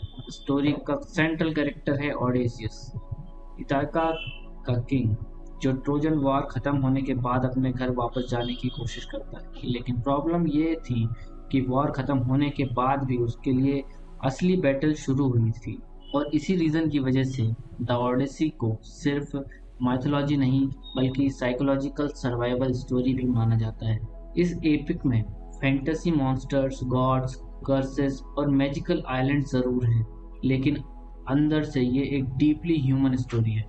एक हस्बैंड जो अपनी वाइफ पेनेलोप के पास लौटना चाहता है, एक फादर जो अपने सन टेलेमेचुस को दोबारा देखना चाहता है, और एक किंग जो समझना चाहता है कि क्या वॉर के बाद भी वो वही आदमी रह गया है जो पहले था। स्टोरी की शुरुआत डायरेक्टली ओडेसियस के स्ट्रगल से नहीं होती। सबसे पहले हमें इटाका दिखाया जाता है, जहाँ उसकी वाइफ पेनेलोप और उसका सन टेलेमेचस ऑलमोस्ट होपलेस कंडीशन में जी रहे होते हैं। ऑडेसियस को गायब हुए 10 साल बीत चुके हैं। ट्रोजन वॉर खुद 10 साल चली थी और अब उसके बाद भी 10 साल हो चुके हैं, मतलब टोटल 20 ईयर्स। इतने सालों में इथाका के लोग मान चुके हैं कि ओडेसियस मर चुका है। किंगडम में डजन्स ऑफ एरोगेंट स्वीट्स आ चुके हैं जो पेनेलोप से शादी करना चाहते हैं और थ्रोन कैप्चर करना चाहते हैं। ये लोग प्लीज पैलेस में ही रहते हैं, खाना खाते हैं, सेलिब्रेशन करते हैं और टेलेमेक्युस को ओपनली इंसल्ट करते हैं। ये एटमॉस्फेयर सिर्फ पॉलिटिकल chaos नहीं क्रिएट करता, ये इमोशनल सफोकेशन भी क्रिएट करता है। पेनेलोप हर दिन इमोशनली टूट रही होती है, लेकिन फिर भी होप नहीं छोड़ती। वो एक क्लेवर ट्रिक यूज करती है। वो शूचर्स को बोलती है कि जब तक वो एक फ्यूनरल श्रॉड कंप्लीट नहीं कर लेती तब तक शादी नहीं करेगी। दिन में वो कपड़ा बुनती है और रात में सीक्रेटली उसे खोल देती है। ये डिटेल पेनेलोप के कैरेक्टर को एक्स्ट्रा ऑर्डिनरी बना देती है। वो साइकोलॉजिकली पावरलेस लगती है लेकिन मेंटली इनक्रेडिबली स्ट्रांग है। इस बीच गॉड्स भी डिवाइड हैं। गॉडेस एथना ओडेसियस को सपोर्ट करती हैं क्योंकि वो उसकी इंटेलिजेंस और करेज को एडमायर करती है, लेकिन सी गॉड पेसोडियन उसे हेट करता है और उस हेट के पीछे एक डेंजरस रीजन है। ट्रोजन वॉर के बाद ओडेसियस और उसके क्रू एक आइलैंड पर पहुंचते हैं जहां साइक्लोप्स नाम का जाइंट वन आइड क्रिएचर रहता था। यहाँ से स्टोरी का पहला ट्रूली हॉरिफाइंग फेज शुरू होता है। ओडेसियस और उसके सोल्जर्स एक केव में एंटर करते हैं, अनअवेयर कि वो साइक्लोपस पॉलीमेथ्यूस का घर है। जब वो जाइंट वापस आता है तब ऑडियंस को रियलाइज होता है कि ये नॉर्मल मॉन्स्टर नहीं है, ये ब्रूट फोर्स का सिंबल है। वो बिना इमोशन के सोल्जर्स को पकड़ पकड़ कर खाने लगता है। इमेजिन करो एक हीरो जो वॉर सरवाइव कर चुका है अब एक केव में ट्रैप्ड है और उसका दोस्त लिटरली उसके सामने खाए जा रहे हैं। ये सीन प्योर मैथोलॉजी का सबसे टेरिफाइंग सर्वाइवल मोमेंट्स में से एक काउंट होता है। ओडेसियस यहाँ सिर्फ स्ट्रेंथ से नहीं इंटेलिजेंस से जीतता है। वो पॉलीमेथियस को वाइन पिलाकर उसे ड्रंक करता है और फिर उसकी एक आंख डिस्ट्रॉय कर देता है। लेकिन प्रॉब्लम तब शुरू होती है जब एस्केप करते वक्त ओडेसियस अपना नाम रिवील कर देता है। ये उसकी एरोगेंस थी। उसने अपनी क्लेवरनेस पर इतना प्राइड था कि वो मॉन्स्टर को बताना चाहता था कि उससे किसने हराया, और यही एक मोमेंट उसकी पूरी जर्नी को कर्स बना देता है क्योंकि पॉलीमेथियस एक्चुअली सोडियन का बेटा होता है। जब सोडियन को पता चलता है कि ओडेसियस ने उसके सन को ब्लाइंड किया है तब सी गॉड उसकी लाइफ को हेल बना देता है। समंदर स्टॉर्म से भर जाता है, शिप्स डिस्ट्रॉय होने लगती हैं और हर रूट डेथ ट्रैप में चेंज हो जाता है। ये सिर्फ रिवेंज नहीं था, सोडियन चाहता था कि ओडेसियस कभी घर ना पहुंच सके, और इसी पॉइंट के बाद था ओडेसी एक नॉनस्टॉप नाइटमेयर बन जाती है। हर आइलैंड एक साइकोलॉजिकल टेस्ट जैसा फील होता है। एक जगह लोटस एंटर्स नाम के लोग मिलते हैं जो मैजिकल फ्रूट खिलाते हैं। जो भी वो फ्रूट खा लेता है उसे अपना घर या मिशन सब भूल जाता है। ये सीन सरप्राइजिंगली मॉडर्न लगता है क्योंकि ये एस्केपिज्म और एडिक्शन का मेटाफर है जैसा फील होता है। ओडेसी का कुछ मैन लिटरली अपनी आइडेंटिटी भूलने लगते हैं।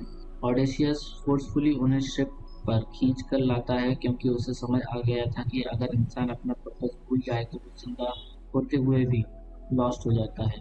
फिर स्टोरी हमें एलोसियस के आइलैंड पर ले जाती है जो वाइंड गॉड है, जो ओडेसियस को एक बैग देता है जिसमें सारी डेंजरस विंड्स ट्रैप्ड होती हैं और सिर्फ एक सेफ विंड शिप को इथाका की तरफ ले जाती है। और यहाँ एक और ट्रेजिक ह्यूमन फ्लॉ सामने आता है। ओडेसियस की क्रू क्यूरियोसिटी और ग्रीड में वो बैग खोल देते हैं क्योंकि उन्हें लगता है उसमें ट्रेजर है। रिजल्ट सारी स्ट्रूम्स रिलीज हो जाती हैं और शिप ऑलमोस्ट डेस्टिनेशन तक पहुंचकर दोबारा ओशियन के मिडिल में फेंक दी जाती है। ये आयरनी इमोशनली पेनफुल है। कभी कभी घर सिर्फ एक मिस्टेक दूर होता है और वही मिस्टेक सब कुछ बर्बाद कर देती है। स्टोरी का नेक्स्ट मेटाफर चैप्टर सर्कल के आइलैंड पर फोल्ड होता है।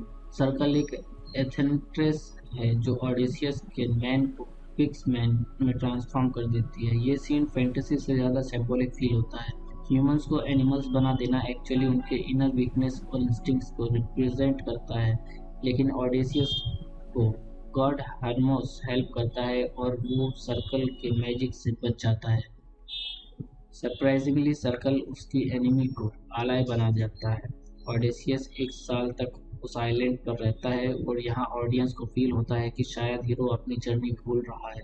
कंफर्टेबल लाइफ, प्लेजर और एस्केप उसे डिस्ट्रैक्ट करने लगते हैं, लेकिन फिर उसे रियलाइज होता है कि टेम्पररी पीस उसका रियल मिशन को रिप्लेस नहीं कर सकती।